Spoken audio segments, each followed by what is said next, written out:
Welcome to Wife Cheating Story. I hope you have an enjoyable and relaxing time listening.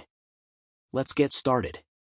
"I missed you, Brandon," Marjorie whispered, her eyes glinting as she slid the key across the table.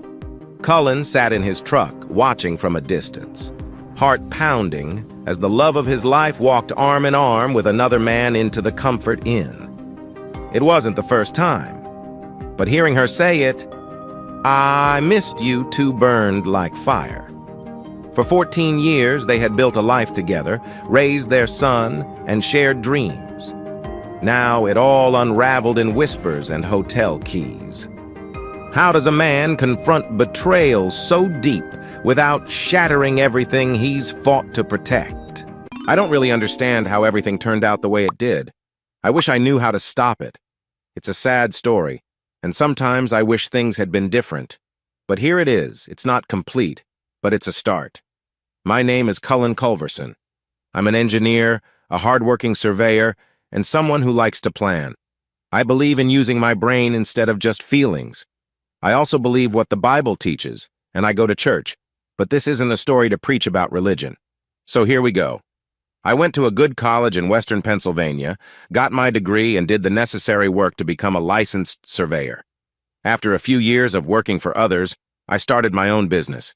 Now at 34, I'm doing well with my career, but my personal life has not turned out the same way. I met my wife Marjorie when I was starting my apprenticeship. She was in college part-time and worked at a bank. I thought she was pretty, with brown hair and eyes and about 5'4" inches tall. I liked her right away. She seemed like the kind of person I'd get along with. After a few casual meetings, I found out she wasn't dating anyone, so I asked her out. After 6 or 7 dates, we became a couple. We dated for about a year and decided to get married right after she graduated. When she did, we tied the knot, and soon after, we welcomed our first and only child, a boy named Ryan. Soon after Ryan was born, we discovered that Marjorie had some health problems. She decided to take a step back and focus on our family. Marjorie stayed home with Ryan for the first 6 years, while I worked hard to build my surveying business. As a married couple, we didn't travel much. We didn't go on fancy trips or big vacations. Our biggest trip was a visit to Niagara Falls, which I really enjoyed. Spending time with my wife, taking in the beauty of the falls, and just being together felt wonderful. We lived a typical life, much like our friends and families. It was a happy life, but then, as in any story, unexpected problems came up. Why did this happen to us? How could things go so wrong? I was busy, like everyone else, going to work every day, trying to keep up with bills, and saving a little money for special occasions. Once Ryan started kindergarten, Marjorie took a part-time job at the public library. It was a good setup, and after a few years, she received several promotions and became the assistant manager at the library in our county seat, just 7 miles from home. As I mentioned, everything was going well.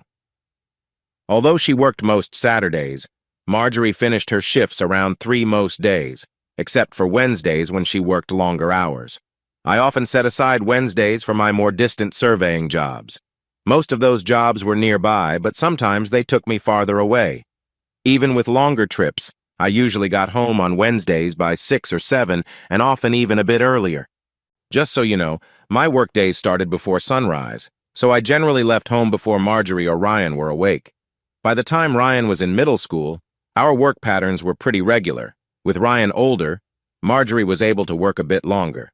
The school bus stop was just a short walk from our front door, and other kids used the same stop. We were careful, knowing that life could be unpredictable, and kids needed looking after. Ryan was not alone. He had support from grandparents and nearby neighbors.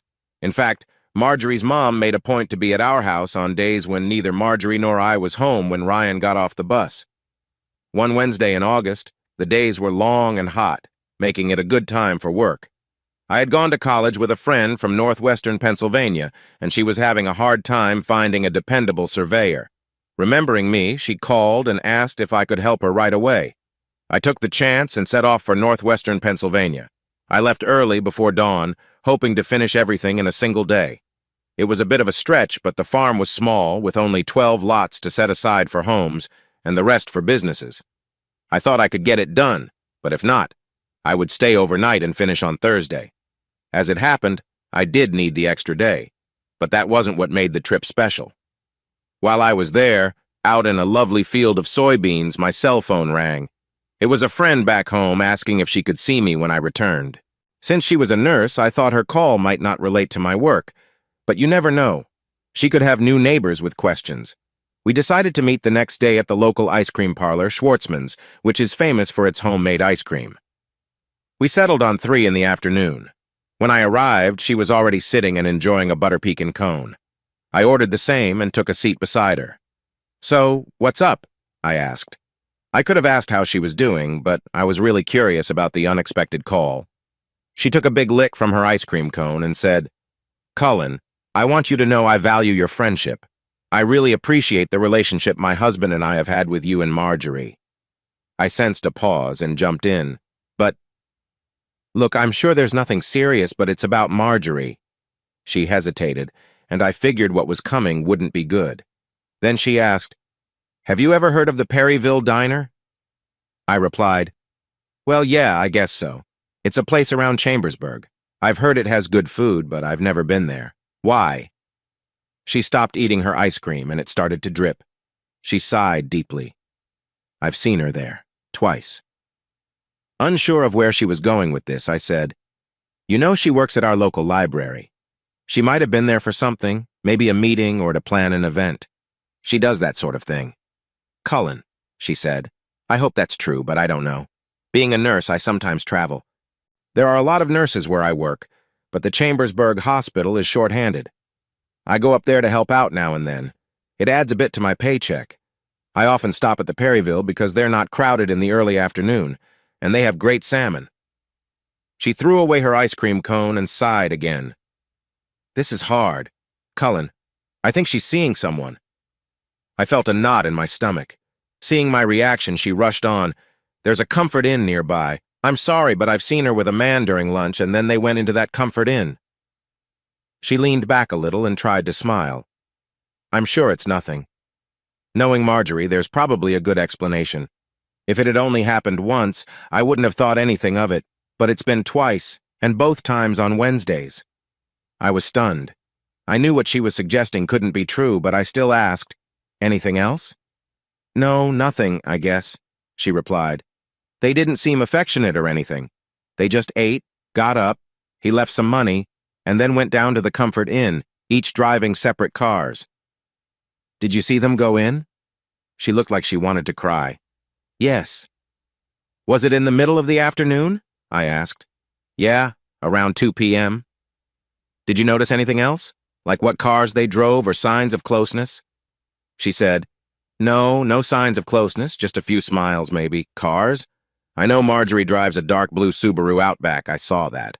The man, I didn't really pay attention." "The man?" I asked. "What about him?" "He's tall and good-looking. He always wears a suit and looks fit. He has blonde hair.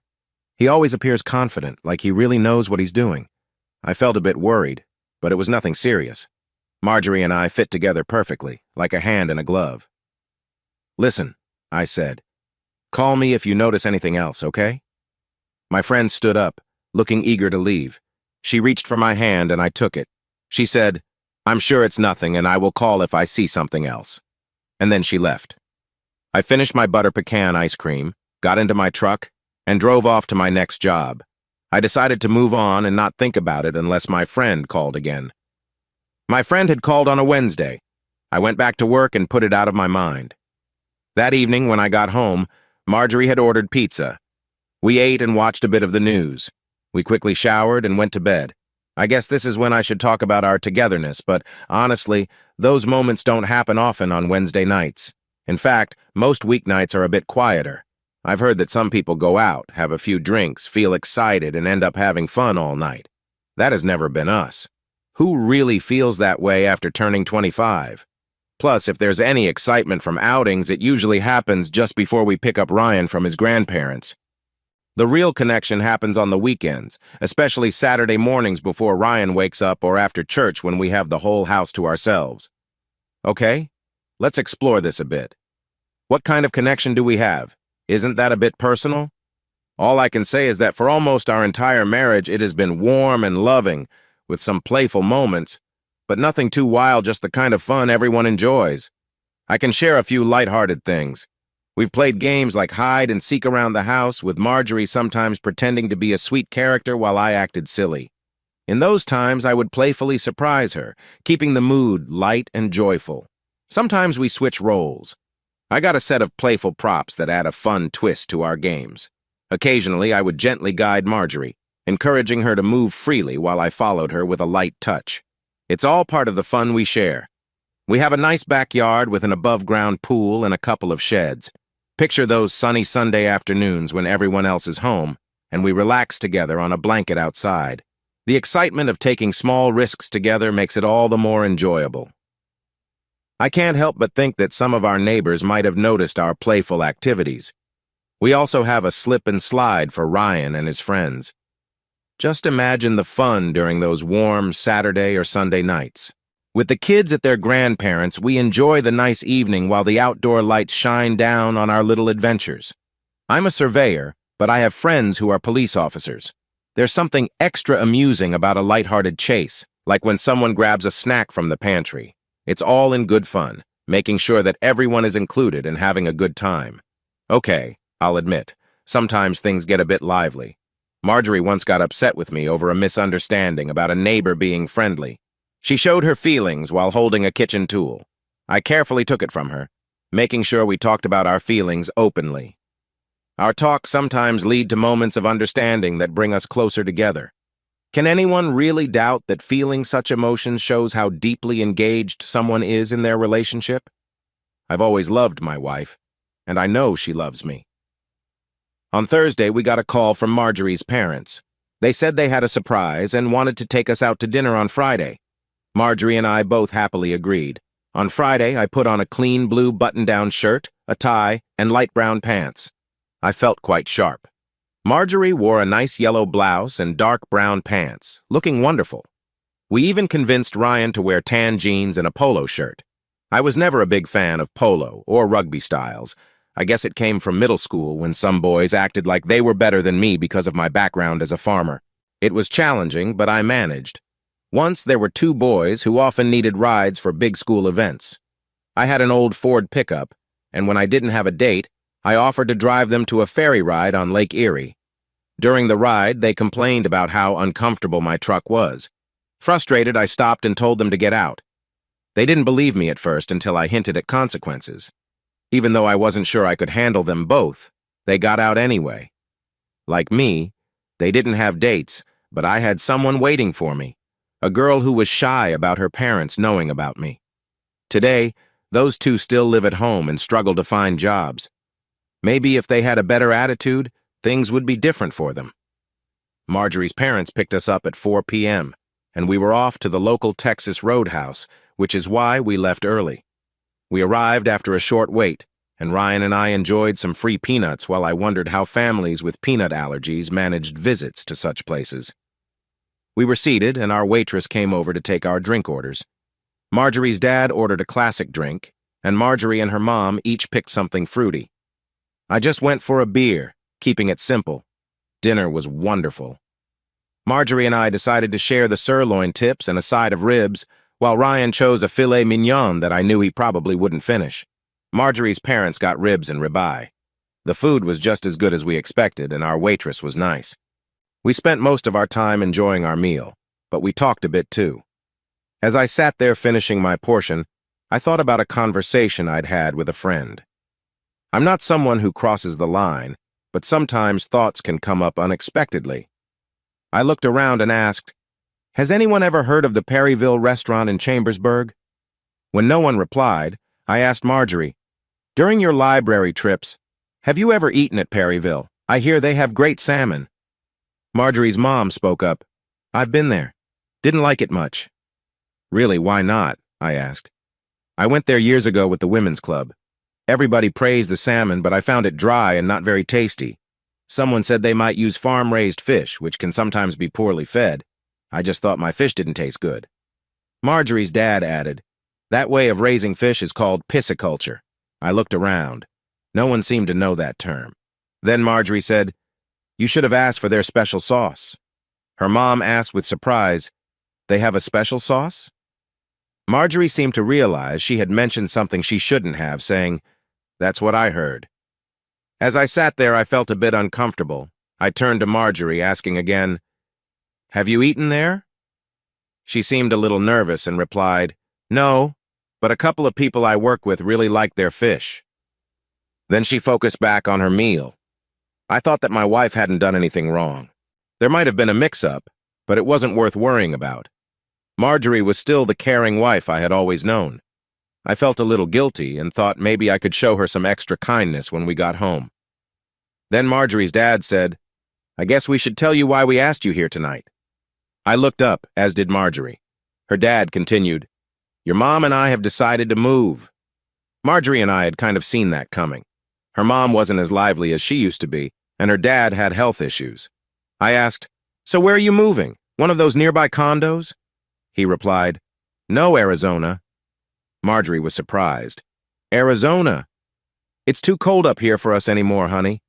Arizona is hot and dry all year." Marjorie's mom tried to comfort everyone, saying, "Don't worry, we'll make it work so you can come out whenever you want." Marjorie looked upset and simply said, "Mom." I knew she was trying to do what was best. I replied, "I get that you think this is best. We've had some tough winters lately, and even with talk of changes, I don't think it will get better anytime soon." We shared a laugh, but Ryan piped up, "If you move, who will take care of me when Mom is at work?" That made me think of Perryville, but I kept quiet. Marjorie answered, "I don't miss work that often, sweetheart, just sometimes." He corrected her, "No, Mom, just every Wednesday." I already knew this, but it didn't bother me. Marjorie then asked her dad, "So when do you plan to leave?" Her dad said, "Before it gets cold again." After that, the mood got quieter. Marjorie was obviously unhappy. Ryan felt the same way. I was concerned too, but deep down, I understood why they felt this way. Dinner ended on a sad note. Mom and Dad took us home, and we began to get ready for the night. Once Ryan was tucked in bed, I quietly approached Marjorie. I put my hands on her waist and leaned in closer. However, she reacted strongly, saying, "My mom and dad are leaving, and I guess you just want to play around." Well, I'm not in the mood for that. I'm tired of these silly games. Grown-ups don't do that. I couldn't see why being close to each other felt silly. My frustration showed when I said, "From now on, let's keep things simple." Marjorie asked, "Oh yeah? How so?" "Simple. We just get it done." She stood firm. "Well, that sounds way better than what we've been doing." I responded sharply, "If that's how you feel, maybe you should find someone else." She replied, "I just might. You're not as caring as you used to be." Our argument grew. "Well, it's not like you're the same person I married. You've changed." Her words stung. "How would I know? You've never taken me anywhere." I didn't care about that anymore. "Then go look for someone else. I'm done. I'm going to bed." I got into bed, feeling the weight of everything. "Don't forget to turn out the light." She slammed the door. I figured she would sleep downstairs since the extra room was full of her things.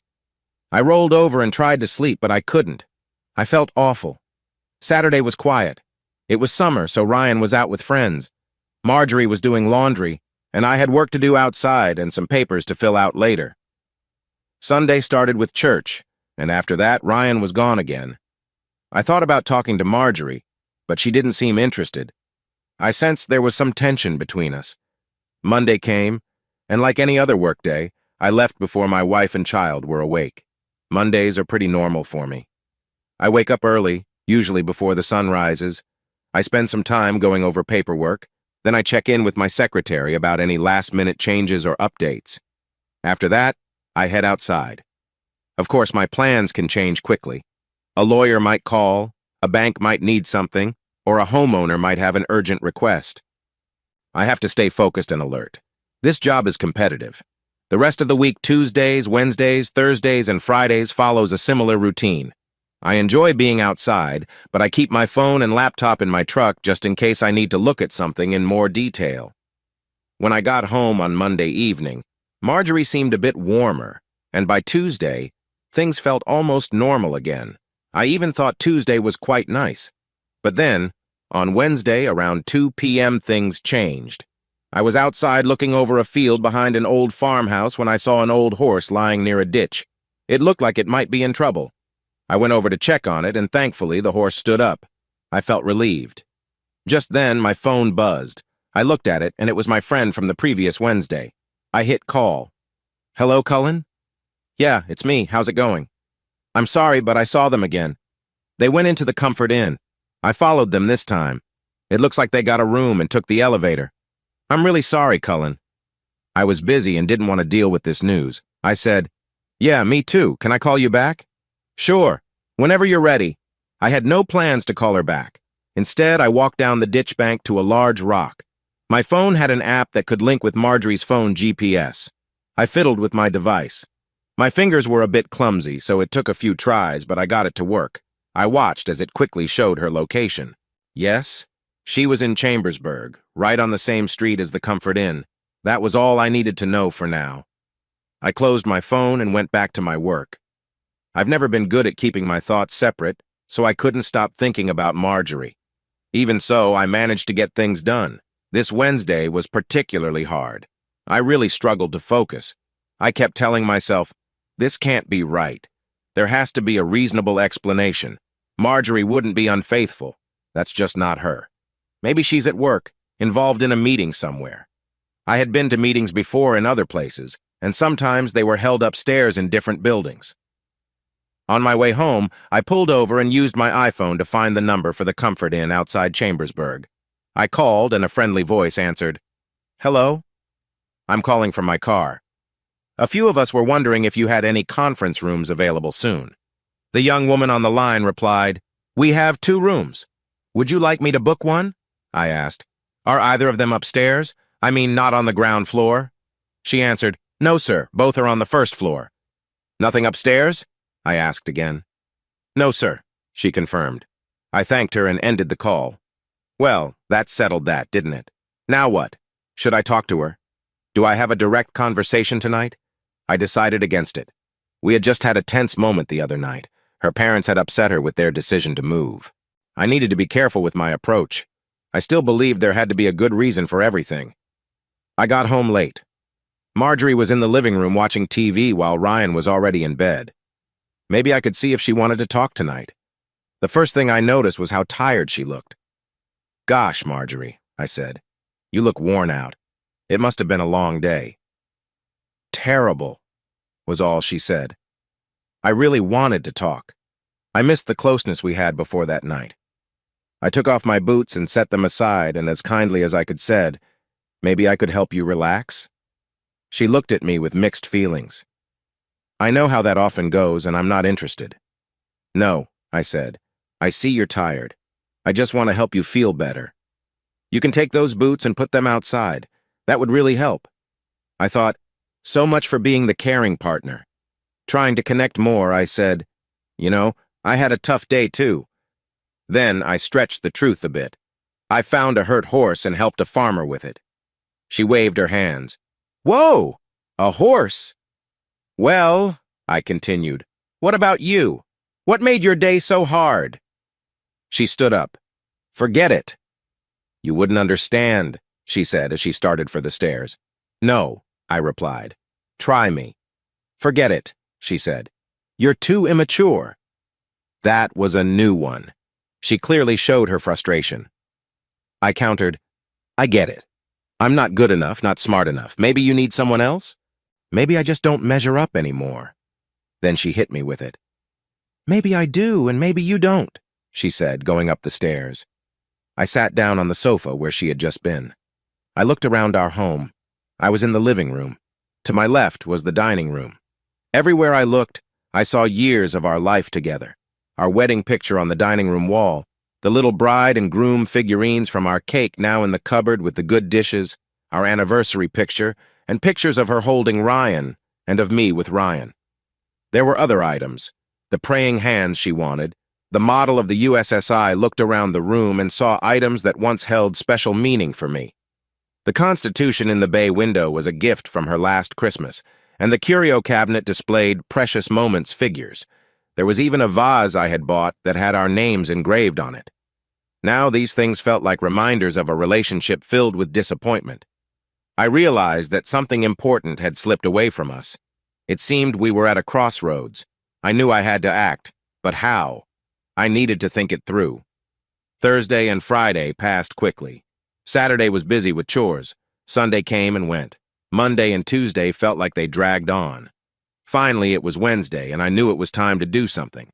I made a big decision to have my secretary clear my schedule after 9 a.m. I was heading to Chambersburg to see things for myself. On Wednesday morning, I called my friend, and he picked up right away. "I saw it was you. What do you need?" I asked. "When you see my wife with another man, are they at the same table or nearby?" He responded, "They sit in the same area, just at different tables, usually one or two close together by a window." I continued, "Can you meet me there at 10 o'clock this morning?" "Sure," he said. I had a plan. Before leaving, I looked up electronic stores in Chambersburg. It didn't take long to find a place that had what I needed. To my surprise, it was Walmart. I headed out. My goal was to buy a small recording device I could secretly place under a table. I wanted to listen in on my wife's conversation with her friend. Would it work? Could I pull it off? I wasn't sure, but I had thought of some unusual ideas over the years. I arrived at the Perryville slightly ahead of time, and my friend showed up promptly. We walked in together. "Show me where they usually sit," I said. He pointed it out. When the waitress came by, I asked for the table by the window. She thought for a moment but agreed and led us there. I had the recorder and some tape in my coat pocket. If it worked as promised, my plan just might succeed. It was a bit early for lunch, but the Perryville had breakfast and dessert options. I ordered scrambled eggs, coffee, bacon, and toast for both of us. My friend nodded in approval and said, "You know what I like." While the waitress went to get our food, we fiddled with the recorder and managed to attach it to the bottom of the table, close to the wall. I smiled at my friend and said, "I really hope this works." My friend smiled back and replied, "Me too." After we finished our meal, I left some money on the table for the bill and a tip before we stepped outside. Once we were outside, my friend said, "If you need anything else, just call me." I returned the smile, shook my friend's hand, and said, "I hope I will need your help, but I'll definitely reach out either way." My friend then went back to work while I drove down the street to a rental company and picked up a white Toyota. I parked across from the restaurant and checked my watch. It was just past noon, and I already felt tired. I realized that being a private detective wasn't for me. Detectives usually didn't get involved in personal issues, but here I was, acting like one, and it was stressful. I felt uneasy about watching my wife. What if there was someone else? What would I do then? My heart felt heavy. I sat in the car trying to think clearly. I needed to calm myself. Everything felt so fast. Did I really want to go through with this? I was already in it. Around 12:30, my wife drove into the parking lot. She went inside, and to my surprise, shortly after, a man who fit my friend's description parked a red Audi and followed her inside. I started the rented Toyota and drove over, stopping next to the parked Audi. I made a note of the license plate and looked for any unique features, like a sticker, but saw nothing. I then found a spot behind the restaurant. I wanted to get as close as I could. I hoped I might hear something. Luckily, I found a spot where I could see through the window where they were seated. I wasn't sure if this was good, but I felt awful. I watched and tried to listen. It was hard to hear over the noise around me. Still, I focused hard on them. My wife spoke first. There was some noise, but I could make out her words. She said, "I missed you, Brandon." I heard him respond, "I missed you too." She asked, "Did you get a room?" "Yes, here's the key," he replied. Then my wife said, "I'm not really hungry. Can we go over right away?" He agreed, saying, "Sounds good." I watched as they stood up to leave. I couldn't believe it. I had spent a lot for this moment, and it felt empty. Hadn't I seen enough? I leaned back and waited a little longer. The Comfort Inn was in sight, and not long later, I saw the Audi and my wife's Subaru pull into the motel parking lot. I watched them enter without looking around. They seemed very calm. I got out of the rental car and walked back into the restaurant. I didn't try to hide what I was doing. I had invested a lot in that listening device, so I went straight to the table, bent down and unplugged it. I thought 15 years together, and it ended with, "I'm not hungry, let's go to the room." I returned the rental car and drove home, wondering, what should I do now? While driving, I thought about how to talk to my wife. I considered many options, but none seemed right. So I decided to look for advice online about dealing with cheating. That was my next step. When I got home, I realized this was one Wednesday when I was back before my wife. I didn't check on Ryan. He was at a friend's house next door. I went upstairs, took a hot shower, changed my clothes, then came back downstairs. I poured myself a drink, settled into the living room, and turned on the TV. Marjorie came home about 2 hours later. I guess they must have spent that time together. So what? I thought. If they went to the motel after lunch and stayed for 2 hours, then maybe I wouldn't have to worry about it much next week. I wasn't a detective. I had no easy way to find out who this Brandon was. I didn't have any real connections with the police, so I figured the next best thing was to simply follow him after he left the motel. My only plan was to discover where he lived and approach him, but I had no intention of causing trouble. On a more realistic note, my biggest fear was what if he wasn't married? Things could take a turn, and Marjorie seemed to have her own choices. From what she had been saying lately, I wasn't very hopeful. Sooner or later, she might decide to end our 15 years together.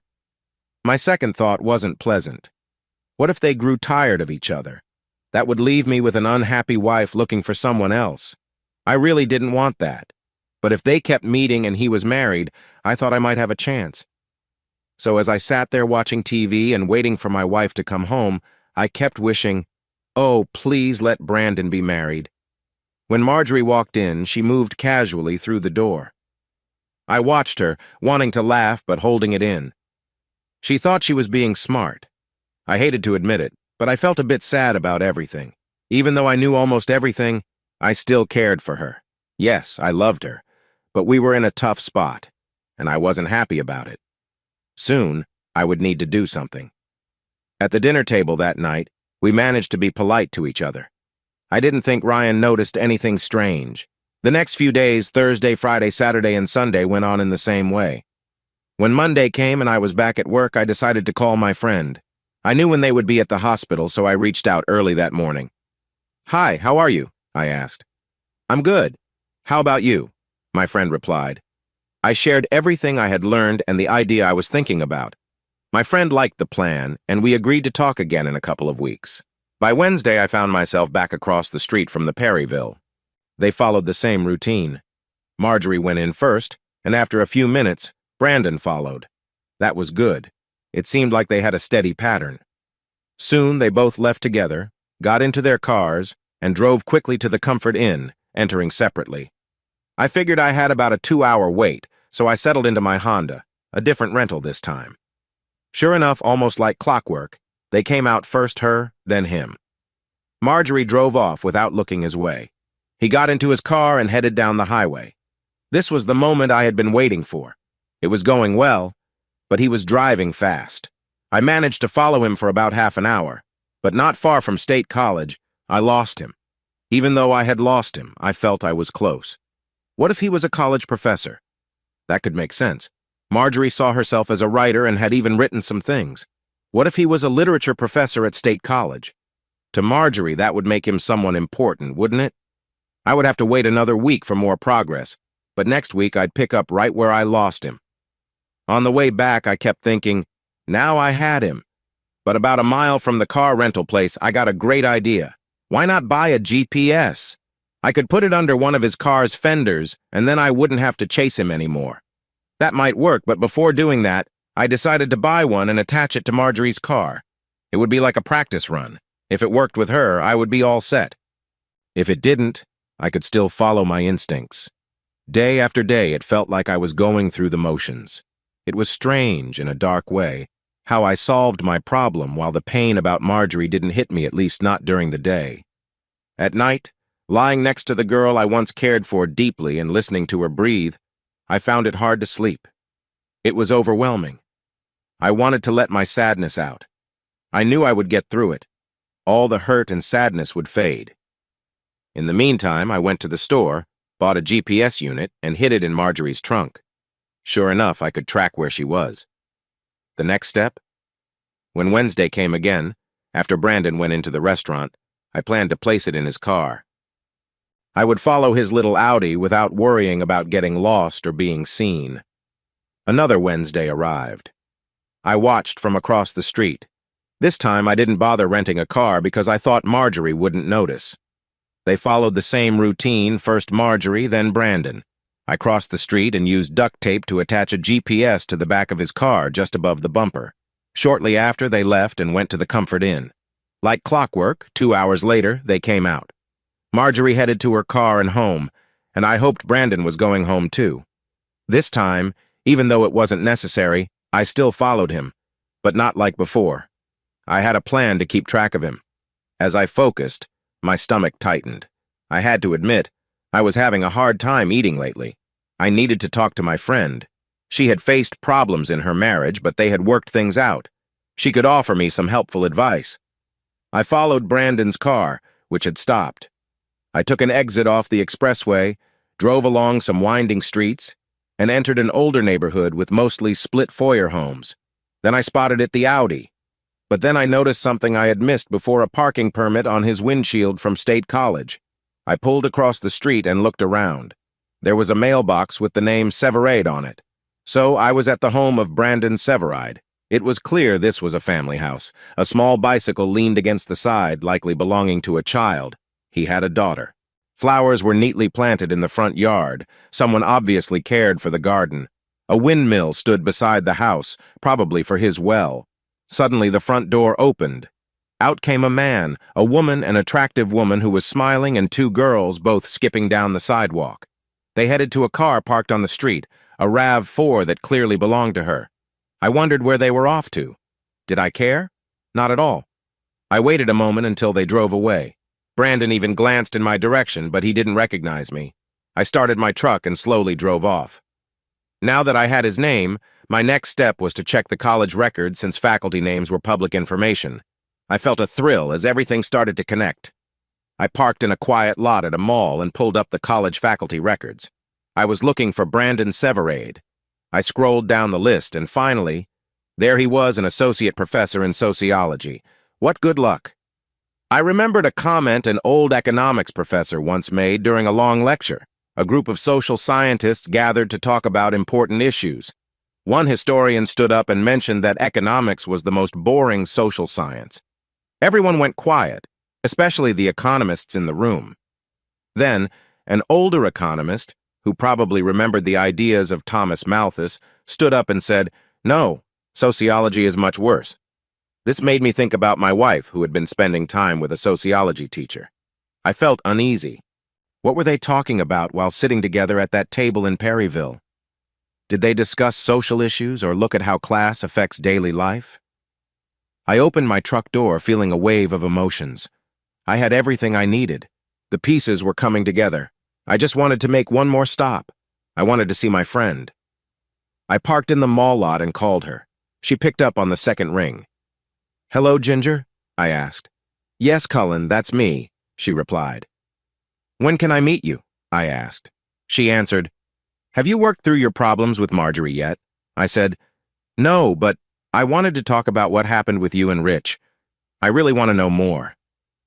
She paused for a moment. "I'd love to share, but not right now." "Why not?" I pressed. "You know why. I've always cared about you, but sharing now might make things harder for you. You need to focus on fixing your marriage. I still care for you, but I care about Marjorie too. She's in a tough spot and needs clarity. If you can resolve things with her, it will help everyone, especially your son. Marjorie loves you, and you owe it to her to try. You can't be happy unless you make the effort. If I get involved, it will only complicate things. Go and try to fix this. If it doesn't work out, then call me." "Cullen, I need you," I said. "No, you need to take care of yourself first. I'm going to hang up now. Just remember that I care about you. Always have. Go home and work it out." Then she hung up. What now? Fix things? Maybe I did have to address some issues, and then I could consider my marriage in a new light. I didn't get home until after 10 p.m. Marjorie was still awake, waiting for me. "Where have you been?" she asked. I replied softly. Does it matter? Yes, it matters, she said. Ryan is having trouble at school. He got into a conflict today. The principal mentioned that Ryan had been acting differently for the past few weeks. We needed to visit the school, so I scheduled an appointment for tomorrow. This meant you would need to take a break from your busy day. I realized that Ryan might know more about our problems than I thought. While I was worried, I knew Ryan's needs were the most important. I said, "Okay, I'll call my assistant in the morning and tell her to change my schedule." I yawned and added, "Right now I'm really tired and going to sleep." Marjorie seemed worried. "Aren't you going to talk about this? It's about Ryan." "Not right now. I'll set the alarm for 4 a.m. and we can discuss it then." Marjorie looked at me for a moment before saying, "Sure, 4 a.m." I went upstairs, took a shower, and tried to sleep. But sleep didn't come, and Marjorie did not come up to join me. I lay there thinking about how things had changed.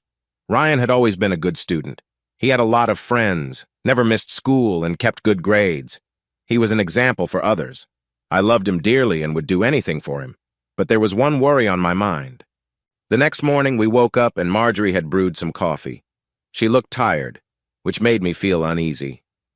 "Cullen," she began, "things need to change around here." "Really?" I asked. "Like what?" "For starters, you need to be here more. You're hardly home. You're always busy working, or at least that's what you say. I'm not sure what you're really doing." I took a sip of my strong coffee and said, "And what about you? What about me? I'm always here. I handle everything. It's you. Nobody knows where you go." I almost shared what was truly bothering me at that moment, but I held back. Instead, I said, "Let's go to school, hear what the principal has to say, and then we can come up with a plan." "That's just like you, always trying to think of a solution," she replied. I felt hopeful. "I think things will get better sooner than we expect." "You think you know everything," she teased. I smiled at that. Ryan woke up a bit after 7 a.m. I could see he was nervous. We got our things together and arrived at the school just as the students were entering. After the principal finished her morning tasks, she welcomed us into her office along with Ryan's homeroom teacher, the science teacher, and the school counselor. Ryan waited outside in the office. The first thing that happened was the school counselor handed Marjorie and me a small pamphlet. She pointed to the cover and said, "This is our county's policy on bullying. I helped write this during a workshop. Maybe the two of you could look this over and share it with Ryan." I wondered, who do they think my kid is? I thanked her for Marjorie and me, then asked, "Why can't Ryan come in?" The counselor replied, "This is a bit too complex. A child wouldn't really get it." I said, "What do you mean? This is about him." The principal smiled in a way that felt a bit condescending. "We'll invite Ryan in after we talk." There wasn't much of a talk. Marjorie and I learned about the principal, the counselor, and Ryan's teacher. They told us where they studied and how experienced they were. Ryan's teacher mentioned some of his recent troubles. He had been bothering the girls, pulling their hair, writing notes, coming back late from lunch, and generally causing disruptions. His teacher showed us his grades, which were slipping. Marjorie and I listened quietly. I thought I saw a small smile on her face, but I might have been mistaken. Finally, I said, "Can we bring Ryan in now?" With a reluctant gesture, the principal pressed a button to call the secretary and asked her to send Ryan in. Soon he appeared. Ryan walked in and sat down in the last chair. He smiled and asked, "So what's going on?" I admired his courage. It reminded me of an old cartoon where a little squirrel stood bravely in front of a big eagle. In that moment, looking at Ryan's confident smile, I felt proud. Marjorie gave him her concerned mother look and said softly, "Ryan, everyone is worried about you." "Why?" he asked. The principal took over, saying, "Your grades are dropping. You've been bothering the girls. You had a disagreement with a classmate, and you've been late from lunch twice." The disagreement seemed important, so I asked, "What was the disagreement about, son?" "Matthew Jameson called Glenda a bad name," he replied. The principal started to say something, but I waved her off. "What did he call her?" "He said something mean." "Do you know what that means?" I asked. "It's a bad word for private parts." "So you hit him?" I was trying to understand. In the nose. The principal jumped in. That was not okay, Ryan. You should have told your teacher about what he said. I thought to myself, a wrongdoing. It felt a bit too careful with words. I did, he said, but she didn't do anything, so I got upset. The principal looked at the teacher, who said, I talked to Matthew about it, and he said he didn't say that. Ryan replied, yes, he did. I heard him, and so did Glenda. Glenda doesn't really understand what it means. The principal told my son, don't be rude to your teacher, Ryan. Then she added, if Glenda didn't know what it meant, what harm could it do? He replied, I knew what it meant, and Glenda knew it was not a nice word. The counselor looked at me and Marjorie and said, see how disrespectful he is? I said, I don't think he's being disrespectful. I think he was standing up for a girl he likes. Marjorie smiled and nodded. I continued, whose hair did you pull, son? Glenda's, he answered. Why did you do that? I asked. Because I like her, Dad. You've been writing her notes too, haven't you? Yeah, he mumbled. What did you write? He turned red and quietly said, I asked her to marry me. The principal began to speak, but I interrupted her. What did she say? She said she would, but not until after school. She wants to become a teacher first. The adults in the room looked surprised, and I didn't understand why. Why have you been late from lunch? He looked worried. I wait for Glenda to help her carry her books, and that makes me late. You two are in love. He looked unsure. I think so. I thought about the hair pulling. You pulled her hair, right? What was the real reason? I asked. There was grass in it, but I still like her. This was turning into a very interesting chat. I had one last question. Have you ever kissed her? He looked anxious. Yes, but Dad, she kissed me back. I figured it out. Son, I want you to promise me something. Sure, Dad. Well, a few things. First, no kissing in public. Second, tell Glenda she has to carry her own books after lunch. Third, get your grades back up. And lastly, try to stay out of trouble. Can you do all that? I'll try. I reached out my hand. Shake on it? Man to man. We shook hands. I turned to the adults. Thanks to your help, we've worked this out, right? They all nodded. The counselor smiled at Ryan. Remember, I'm always here if you need help. Ryan didn't respond. Marjorie was smiling at me. I ignored her. We all stood up. Ryan went back to class, the professionals congratulated each other, and Marjorie and I went home quietly. When we entered the kitchen, I planned to leave quickly, but Marjorie wanted to talk. She looked at me and said, I think we need to have a talk. From what I had read online, those words usually meant trouble, but not for me anymore. I replied, not now, not today. I have something special planned for us on Wednesday night. She seemed surprised. Then her expression changed. Wednesday? She asked. Yes, Wednesday night. Mark it on your calendar. She looked at the calendar. Wednesday, okay. I went to work. Wednesday came, the big day, and my last rental. I parked in the Perryville lot where no one could see me. It was nearly lunchtime when Marjorie arrived first. She glanced around but didn't see me. Instead, she noticed someone else and went inside the restaurant. I got out of my rental, a Kia, and walked toward the entrance. Brandon Severeid was getting out of his Audi. Right before he reached the door, I stepped in front of him. Stop right there. He looked surprised and stopped. What do you want? My name is Cullen Culverson, Marjorie's husband. If you go in there, you'll regret it. He looked shocked and a bit scared. What do you mean? I know everything about you. I know about you and my wife. I even know about your family. I decided to make my words stronger. I have been watching you both. I have recordings of your talks and proof of your meetings. If you enter, your wife will find out in less than an hour. His face showed clear fear. No, don't. If you want to save your marriage and avoid problems, I said firmly, here's what you need to do. Take this. It's my card. Call me at exactly 3 p.m. and I'll tell you what to do next. I saw he accepted my card with worries in his eyes. For now, get back in your car and leave. Don't call Marjorie. Ignore her calls. Just drive away and reach out to me at 3 p.m. You won't tell my wife? He asked, looking very anxious. Just do what I say. We'll talk then. He stepped back and hurried to his car. I returned to my vehicle and waited quietly. It wasn't long before Marjorie came to the front door of the restaurant, looking around nervously.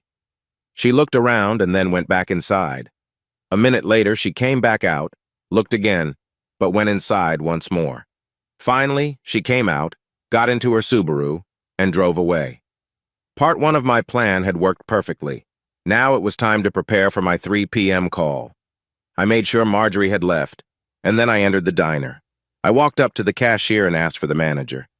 He came out right away. "I have an important request," I said, laying down a good amount of cash on the counter. "I'm ready to make this worth your while." He looked at the money and then at me. "I don't. You can do this. Your busy time is probably over by 8 p.m. on Wednesdays. I want to reserve 2 tables. They'll be for 2 different groups, but I want to reserve 2 specific tables." Still staring at the cash, he mumbled, I know you can. Let me show you the tables," I said as I started walking, and he followed. I pointed to the first table and said, "Please save this table for Brandon Severid and his family." Then I pointed to another table nearby, and this one for Cullen Culverson and his family. He looked uneasy and said, "I don't want any problems." I asked, "Will you be here tonight?" He answered, "I'll make sure of it." I took out 5 $20 bills and gave them to him, saying, "You'll get that much more tonight." He seemed worried and asked, "No problems?" I assured him, "None, I promise." He put the money in his pocket and asked, "What were those names again?" I repeated the names and he wrote them down. He smiled slightly and extended his hand. "So tonight at 8 o'clock. I shook his hand and replied, 8 o'clock. After that, I walked out of the restaurant. I returned the rental car, got into my truck, and drove around Chambersburg until 3 p.m. At exactly 3 o'clock, my phone rang. "Mr. Culverson, this is him. What do you want from me?" "Not much. I have a table reserved for you and your family at the Perryville Diner tonight at 8 p.m. I expect you, your wife, and your daughters to be there." I could sense his anxiety. "You know about my girls. You don't need to worry. Just take your family out, enjoy a nice dinner, give the waitress a good tip, and go home. If you see someone you know, simply ignore them. Understand?" he asked. "Nothing will happen?" "Nothing will happen if you follow my instructions. Just be there at 8 o'clock, tell them your name, and enjoy your meal." "You won't cause any trouble?" "Nothing will happen. Your family will be happy and safe, I promise. Just do what I said." "Just dinner and nothing else?" "Nothing else," I confirmed. "You and your family will continue to be happy." I knew that might not be entirely true, but I hadn't thought about that too much yet. "Okay," he said. "And you promise?" "I promise. Now please hang up." He ended the call. I started my truck and drove home. Home. I thought about what home meant. Wasn't it supposed to be a warm place where you could be yourself? A place where you could hold your newborn baby and support those you love? A place where a couple could watch their children grow? What else could it be? Maybe a pantry filled with homemade treats. A space where 2 people could hang pictures of loved ones, showing the growth and changes that come with time. What was the key word that connected to home? Wasn't it love? Love for family, love for each other, freedom from feeling alone, and the peace that comes from knowing that when you return home after a long day, everything will be just as you left it. Home is about love, sharing, caring, and being part of each other's lives. But what happens when that feeling fades away? It can be one of the hardest things to go through, a loss that feels heavy. I was heading home, wishing for relief from the pain inside me. I even thought about crashing my truck, but then I remembered I had other plans. Home was where I was now as I parked in the driveway. Marjorie's car was in front of the garage. Inside the garage were some bikes, fishing rods, and an old canoe. We bought that Subaru together. It pushed our budget a bit, but it was what she wanted. What had gone wrong? When did everything start to change? This was a hard moment, that was clear. I got out of my truck and walked inside. Ryan was watching TV. Marjorie sat at the kitchen table, looking upset. I guessed she missed her routine. I went to the coffee pot and asked, "Is this fresh?" She stood up quickly. "No, I'll make some." The morning newspaper lay on the table. I sat down to glance through it. Usually, there wasn't much to read, but it helped pass the time. The coffee brewed. She asked, "Something is supposed to happen tonight?" I looked at the coffee pot. "Maybe we should get a Keurig?" "No," she replied, her voice shaky, her eyes shining. "Cullen." I turned back to the paper. "I think a Keurig would be nice." She poured us each a cup and sat down. "Cullen, what's happening tonight?" I checked the clock. It was 5:15. "We're going out to eat tonight." She looked surprised, but maybe relieved. "That's all?" "Yep, that's all. I have a table reserved." "Where?" she asked. I smiled. "It's a surprise." She took a sip of her coffee. "Oh, okay." We sat in silence. I noticed how different she felt. Just a week ago, she had seemed so different. Now she was calm. It was 6 p.m. I called, "Ryan, turn off the TV and put on something nice. Marjorie, please shower and get ready. Our reservations are for 8 o'clock and we can't be late." They both hurried off. A little later, Ryan came down dressed in jeans and a blue shirt. I was ready in a white button-down shirt, a dark blue tie, and a gray suit. Then Marjorie came out. She looked lovely in her black dress with simple sleeves and pretty makeup. "Are we all set?" I asked. They both nodded, and I said, "If it's okay with you, Marjorie, we'll take your Subaru." She nodded back. We got in the car, and I carefully drove it down the driveway, making sure not to hit my truck. About halfway down our street, Marjorie asked, "Aren't you going to tell us where we're going?" I kept my eyes on the road and replied, "It's a surprise." With the radio off, we enjoyed the warm evening sun as we left the quiet roads and turned onto Pennsylvania Route 30. I drove steadily, letting the faster cars pass by. Traffic was clear, but there were still many cars around. We passed through McConnellsburg and Fort Loudon, keeping an easy pace. Marjorie seemed more aware, saying, "We're going to Chambersburg, aren't we?" Looking straight ahead, I said, "I found a place that serves great baked salmon." Marjorie understood. We were just outside Chambersburg when I turned to find the diner. Marjorie was quiet then. I looked at my watch. It read 7:45. I parked the car. "We're here." Ryan didn't seem excited but said, "I don't like salmon." "There are other meal choices," I assured him. I got out and helped Marjorie out of the car. "Here, take my arm." We walked inside, and I nodded to the manager. He came over and asked, "Table 4? "Culverson," I replied. He was kind enough to lead us to our table. "Your waitress will be here soon." Marjorie looked around. We were seated at a table almost exactly where she used to sit with her boyfriend. Her eyes began to fill with tears. The waitress arrived and asked, "Can I get you something to drink?" I had done my homework for this meal. Brandon liked Manhattans, and Marjorie had chosen margaritas with him. I told the waitress, "I'll have a Manhattan, my wife will have a margarita, and for our son, a sweetened iced tea." Our waitress asked, "Reposado?" I replied, "Of course." Marjorie looked sad but didn't say anything. A few moments later, the drinks arrived. The waitress then asked, "Appetizer?" "No," I said. "We're ready to order." She turned to Marjorie, but before she could speak, I said, "We'll both have the baked salmon with the special sauce, a tossed salad with ranch dressing, and grilled asparagus for both of us." I then asked Ryan, "Have you decided?" Ryan smiled and said, "I'll have an 8-ounce sirloin, rare, a baked potato, and string beans." He ordered confidently, and I didn't mind. I added, "And please add some onions and mushrooms on that steak." Ryan smiled broadly, happy I'd remembered that. We sat back to enjoy our drinks and wait for our meals when another family walked in. They moved down the aisle to my left, Marjorie's right. I saw them out of the corner of my eye, but Marjorie couldn't miss them. She looked at me saying, "Cullen." "Yes, dear?" She began to shake slightly. She slowly turned away from the other couple and looked towards the wall to her left. "Oh, Cullen, I worried she might feel unwell. I reached across and held her wrist. "Don't do anything. Just try to stay calm." Tears were quietly rolling down her cheeks. "I have to get up, go to the—" "No, you're going to stay right here. Here, use my napkin." She took my napkin and dabbed at her eyes, making her makeup smudge. Ryan looked over. "What's wrong, Mom?" Then he turned to me. "What's wrong with Mom, Dad?" I smiled gently. She's just having a sad thought. She'll be all right soon. Cullen, please, she pleaded. I frowned. Make it quick. Luckily, the path to the restroom took her away from the Severaids. When I glanced at Brandon, he seemed unaffected. It was like my wife's troubles didn't matter to him. I hoped that when she returned, it would be different. She came back.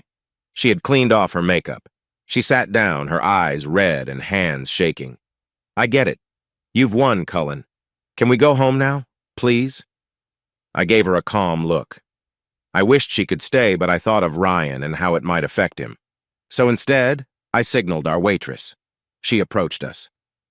We're not well. Could you pack up our food?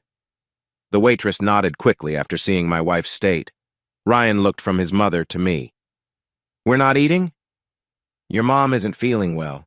We're taking everything home. He looked at her. I'm sorry, Mom. She tried to smile, but it didn't work. Her shoulders began to shake a little. I feared she wouldn't hold it together. I spoke firmly, perhaps too harshly. Be strong, Marjorie. This is what happens when we go too far. I wouldn't give in. Count yourself lucky, my dear. That did it. She got up from the table and rushed toward the front door. Ryan's eyes were wide with surprise. Across the room, Brandon acted as if nothing was wrong, but his wife noticed and seemed truly concerned. I glanced at Mrs. Severaid. There's been some bad news, and she isn't well. Mrs. Severaid replied with genuine concern. I'm sorry. I hope she feels better soon. The waitress returned with our food and bags and the bill. I pulled out cash, added a good tip, and took our meals. I joined Ryan as we left the restaurant. I was upset. I knew I was being tough on Marjorie, but her struggle might just be starting. We reached the car, got in, and drove home. She cried almost the entire way. Once she turned to say something, but couldn't get the words out. As I drove, I thought about my history class and the strict punishments of earlier times. I wondered, how much was enough? I wasn't sure. Still, I felt that she had to face the consequences of her actions. When we got home, the weight of the day hung heavily around us. I set up a tray for Ryan with his food in the living room and told him to stay there while Mom and Dad talked seriously. He looked scared. Back in the kitchen, I put our meals on the table and said, Enjoy? Marjorie looked at the fish and then at me.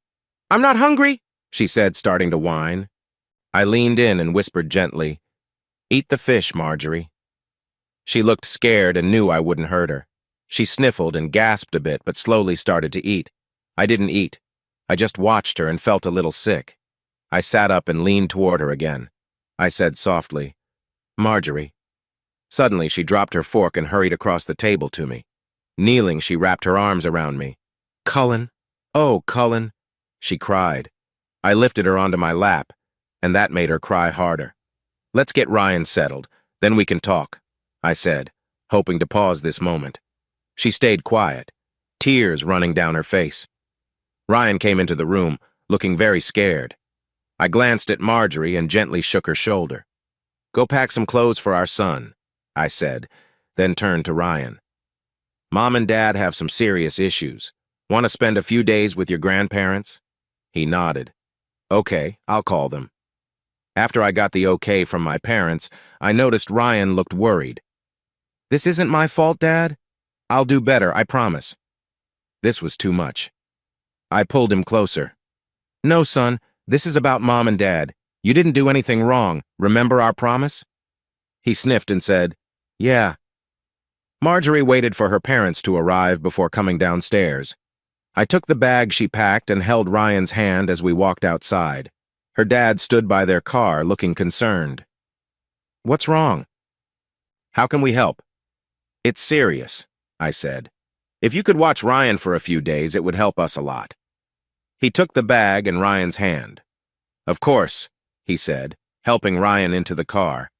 I went back inside to find Marjorie standing at the entrance to the dining room, looking anxious. I tried to keep my voice calm. Go upstairs, try to rest. We both need a break from this tonight. I will stay downstairs. She wasn't crying now, but she looked worn out. I encouraged her, saying, Go upstairs. We'll work on this tomorrow. She started to go, but turned to look at me. Cullen, I care about you. I know. Now go to bed. We'll talk tomorrow." She seemed calmer as she walked upstairs. I went back to the kitchen, looking at my cold, unfinished dinner. I thought to myself, what now? What should I do next? Where do I go from here? Am I being too forgiving? She hasn't even acknowledged what happened. Should I let her just walk away from this? Am I really ready to give up? Is it true that once trust is broken, it's hard to fix? If I forgive her, will it happen again? Does anyone have any answers? I thought, there are as many viewpoints as there are situations. I sat there with my head in my hands, feeling overwhelmed. I started to cry and couldn't stop, but I needed to think clearly. I had to think. Dawn broke early Thursday, but I was already gone. I left Marjorie a note telling her to take today and tomorrow off. I suggested she clean the house, get some rest, go shopping, and take some time to think about what she wanted. I said I would come home early if I could. I reassured her I wasn't leaving for good. I just needed some time to think. Thursday turned out to be quite productive. I accomplished a lot and finished up by 3 o'clock. I still didn't know what would happen next, but at least I felt a little better. I still had the situation at State College in mind, but I had brought my wife down. Had I settled the score? No, I realized that there was no way to settle the score. I could keep punishing her. I could end our marriage, but I could never truly find balance. I could only make things worse. There must be a solution somewhere. Maybe it was Marjorie's turn to think? That Thursday night at home, I knew she wanted to talk, but I wasn't ready. She had made dinner, something Ryan liked, but I could tell she was upset since Ryan wouldn't be home. We ate in silence. After dinner, I tried to distract myself by watching TV while Marjorie pretended to read. I had a lot on my mind. She went upstairs shortly after 11 p.m., and I stayed downstairs. For me, Thursday was another sleepless night. When Marjorie came down Friday morning, she looked just as tired. I made a pot of coffee, and while it brewed, I told her, "I'll be leaving for work soon. Please stay home again today. Try to get some rest and just relax." "Can you do that?" She covered her mouth to hold back a yawn and asked, "Will we talk tonight?" "I don't think so. I'm not ready." She looked nervous but still tried to get through to me, saying, "Can you give me any hope at all?" "I'll say this, Marjorie. When we got married, it felt like we became one. What happened changed everything." She wanted to say something back. She seemed to struggle for words. Finally, she said quietly, "So it's over." I stood up, put my empty coffee cup in the sink, and replied, "Probably." She appeared so sad. It was like unhappiness surrounded her as she stammered, "You'll come home tonight?" "I can't say exactly when, but yes, I'll be home. Meanwhile, think about what you want to say to me." "I know now," she said. "Tonight," I replied, and left. It was another busy day at work. I was out all morning and afternoon, finally getting back to the office after 6 o'clock. When I arrived home, it was nearly 7 o'clock. As I walked through the front door, I saw Marjorie pacing in the kitchen. She looked up and said, "I wasn't sure when you would be home, so I decided to wait before starting dinner." "Why don't you go ahead and get ready? I'll have everything set by the time you come down," I replied. She seemed understanding, so I said, "Okay, I'll just take a few minutes." 20 minutes later, my hair still a little wet and wearing a comfy shirt, I walked into the kitchen. She was busy at the stove. "I've put some burgers on the grill outside. I know you like to use the old Weber instead of your nice grill. I've also sautéed some yellow squash and baked potatoes in the charcoal. Plus, I made corn on the cob." Suddenly, I smelled something burning. "Let me check the grill." I hurried outside and found the burgers were done. She had forgotten to cover the grill. I quickly took the burgers off, but left the potatoes as they were. Back inside, I set the burgers on the kitchen table. The squash and corn were also ready. She had 2 cans of beer open on the table, and we sat down to eat. The burgers were a little burnt on the outside and not cooked enough inside, which wasn't how I liked them. I hadn't had anything to eat all day and didn't realize how hungry I was. But with plenty of ketchup, mayonnaise, tomatoes, lettuce, and onions, the burgers tasted good. I had 2 burgers, 2 ears of corn, and a nice serving of squash. Marjorie ate almost as much as I did. Suddenly, she jumped up. "I forgot the potatoes!" "Don't worry about it," I said. "Let's clean up the dishes." We cleaned everything up, and once all was tidied away, she asked, "Can we go outside and talk?" Sure, I replied. Grab a couple more beers. I walked outside and waited, wondering how long this would take as the bugs were starting to come out. Marjorie joined me outside. Oh, maybe we should go inside. So we went back inside to the living room. She took her usual spot on the sofa while I settled into my old chair. After putting our beers on the coffee table, she began, "Cullen, I understand what you meant. I want to say I'm sorry. I don't know why I acted that way. I mean, I do, but I didn't realize it until I feel ashamed about Wednesday night at the restaurant. I know I made mistakes. I wasn't honest and I broke promises. Looking back, I can see how it all happened. I realize I was confused. I have no excuses. I know it's too late, but I really am sorry." I interrupted. "Slow down." She took a breath. "I let you down. I wasn't faithful." She began to shift uncomfortably in her seat. Her feelings showed everything from fear to deep sadness, and I could tell she was being honest. I asked, "Can you tell me what happened? How did it all start?" "Oh," she said. "It began right after Christmas." She looked at me with wide eyes. "Not the, but the, I guess it started with talking. Brandon is a professor at the state university. He teaches and does research on social issues. Every Wednesday, he would come to our library. I don't know why he chose our library, but he did. He came just before my lunchtime. At first, we only talked for a few minutes, but he was really interesting. He brought up subjects that really grabbed my attention. You know how I feel about equal rights, right? He shared his thoughts about different states and problems with the Equal Rights Amendment. He also mentioned how some leaders made dismissive comments about women reporters. I interrupted, "Like Megyn Kelly, right?" "Yes, and others too," she replied. He told me about his research on cases of unfair treatment, and how sometimes the legal system portrayed women in a negative way when they hadn't done anything wrong. I added, "So he was really in line with your interests." He started asking me questions about myself, and then about us.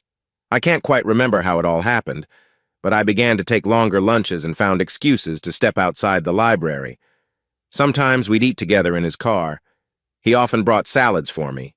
I even gave him my cell phone number, and he would call me after work. Sometimes he would contact me when you were busy watching something on TV. He would ask about what you were doing, and when I told him, he would laugh. Once he said, "That figures." It made me a little annoyed with you. Somehow we began talking about our relationship, not in a romantic way, but about our daily lives, like the TV shows we enjoyed and our social activities. I used to joke about how much you liked sports and how our talks were usually about your job, not mine. Looking back, I can see it now. He was hinting at things about us. She took a moment to sip her drink. It didn't happen quickly. We would talk for hours. He asked me about our church and our beliefs. He made me think. Remember how our pastor spoke about Adam and Eve and mentioned how God chose a rib for Adam, believing that even when Adam was without clothes, no one could see that part? The pastor said it was about being modest, that good women should be calm and not too loud, those who weren't seen as difficult.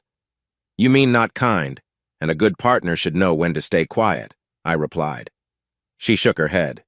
"He never said it directly, but during our talks, he suggested that you used some ideas to make me feel trapped.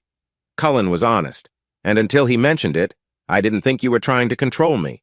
He kept calling me a free woman and said some parts of our relationship took that away. I never thought about it like that, but hearing him made me a bit upset with you." "How did you get to Chambersburg?" I asked. She replied, "Before I answer that, let me share something else." I encouraged her, "Please do, it's your story." She continued, "Before Chambersburg, I began telling him about my writing.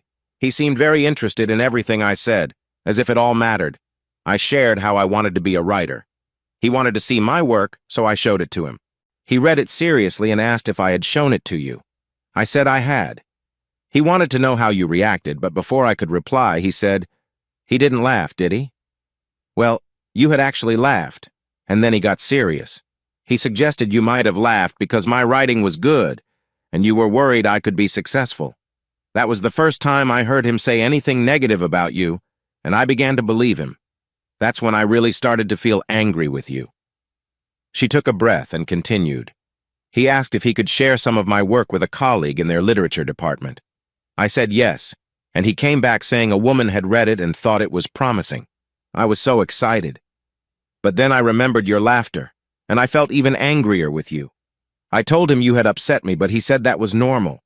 He said maybe you felt unsure and didn't want me to chase my dreams.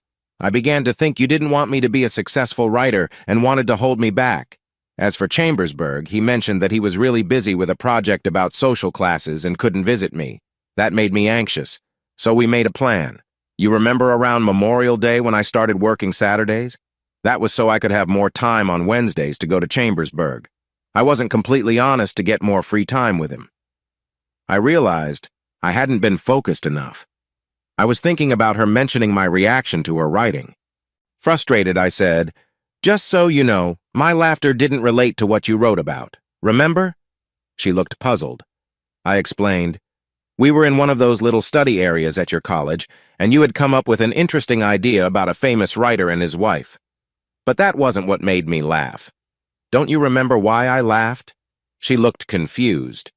"Don't you remember?" I asked again. "You were wearing a shiny two-piece outfit with many small buttons at the front. Your hair was up in a bun, and you looked very beautiful. Remember?" I could see that she did remember but was acting like she didn't. So I went on. "I thought it looked like vest buttons, and when you leaned forward, I pulled at the top of your outfit, and all the buttons popped open. You were in that small area with other students around, and you looked shocked. Do you remember now?" She did remember, and even after all those years, it still made her blush. "Do you remember how you crawled under the table to fix everything? Do you remember how I didn't let you out until you promised to stay with me down there? It was a moment we both would never forget." I paused, and then added, "Even though you shared other stories, that was the only time I laughed. You have to admit that." "Oh, Cullen, I'm sorry. I remember now. I remember we left right away and went to your car. You were so kind, and I enjoyed the moment. But I also remember you said we should take our time and not rush." "Happy with that," I said. "I just wanted to clear that up. Now tell me when you started seeing him." She looked nervous but began, "Before Chambersburg, we hadn't been together. But then unexpected things happened. We chose the Perryville Diner because he said it was a quiet place where we could talk. I should have realized sooner, but by then, I had some resentment toward you. Cullen, he was so well-spoken and seemed sincere. He mentioned bringing some of his research to Chambersburg and wanted me to look at it.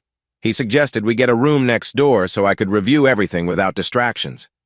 I was flattered. It was the third Wednesday after Memorial Day when we got a room. He had piles of papers neatly arranged on a table. He sat next to me, and things just progressed from there. He held my hand and spoke gently, and it felt like everything changed in a moment. Oh, Cullen, it was all so intense. I felt guilty right after. I wanted to leave right then, but he started discussing ideas like freedom and making my own choices, and for some reason I stayed. I could feel my patience slipping away, and I could tell from her face she noticed it too. "Cullen," she said, "it was nothing serious. I mean, it was over very quickly." He was fast, and then he turned over and started talking about things I didn't really understand. I suspected she was purposely mispronouncing words, and I didn't think she didn't know what they meant, but still, I interrupted her. "What you mentioned is about having multiple partners who share their lives together. It has always felt troubling, not just unhealthy, but also selfish." She added, "He said it was the only way truly free people could live. He said we should share everything." I stopped her right there. "Marjorie, that's not the right way. I'm not against fun, but like in the Bible, it should be about a serious relationship like Adam and Eve. It's how two people come together. They are no longer alone. They have their own special moments that only they share, two lives, one connection." "I understand," she said, "but he made it seem different, like sharing more would mean more happiness, more love. He said what we did was childish." I interrupted again. "Marjorie, of course he called us childish. He needed to make us doubt ourselves so you'd accept his ideas. What he suggested was a place for people to connect without any real commitment. You know what that really means. It means less deep connections and more chances for problems. It doesn't mean more happiness, just maybe for those who prefer a lack of commitment. He was misleading you." "All I know, Cullen, is I didn't understand it and didn't think it was a good idea. But he kept asking questions. It was like we'd have a short meeting, then talk about all these unusual ideas. I held up my hand. Wait, when you had that meeting, did you take any precautions? And how much about us did you share with him? She turned pale, covering her mouth with her hand. She just sat there. I asked, well? No, we didn't take any precautions, but Marjorie, you got involved with someone you barely know who wanted to talk about these ideas and you didn't think about protection. Let's say he has a history with others. You really need to think about the consequences. You might be unaware of the risks. You could be facing a lot of problems without even knowing it. And don't tell me it couldn't happen, because that person knows how to manipulate others. She hid her face in her hands with tears in her eyes, saying, no, that's not true. She wasn't listening, so I continued. So tell me, did you say anything about us? She looked up, and her sad expression spoke volumes. I mentioned a few things. Like what? Our fun together, some of our experiences. So, I said, you shared details about our private life. It's not private anymore, right? We're about to be in some report. Amazing. You'll be mentioned in a story about young couples. I'll keep an eye out for it. She was in tears. Oh no, he wouldn't do that. You're incredible. Remember that special we watched about safety, where one person pretended to need help with a lost pet? They shared everything, but in the end, the child still thought about the imaginary pet. Are you really that unaware? No, it wasn't. Not like, just think. When he got home, he probably thought about our life together. Good for you. Sobbing and trying to calm herself, she pulled her legs close. Oh no, it couldn't be like that. I had one more question. You liked him, didn't you? I could see it clearly. She curled up, and it hurt me to see her like this. I'll be in the kitchen if you want to talk more, I said, standing up and walking away to find some peace in the quiet room. It took her some time, but she finally came to the kitchen. Cullen? Looking out the window, I couldn't help but say something sharp. At the restaurant, he noticed you. She nodded, looking confused. Did you see any real care? Any true feelings? She shook her head. That should tell you something. She softly cried. It wasn't what I thought. It was all a trick. Yes, I replied, looking up to meet her gaze. Then I asked, he first came in January. She nodded. You mean he started coming every Wednesday for months? She stammered. No, not every single Wednesday. 6 months. That's strange. I struggled to understand why someone would come back and forth for unclear reasons. There had to be more. What was it? I wondered.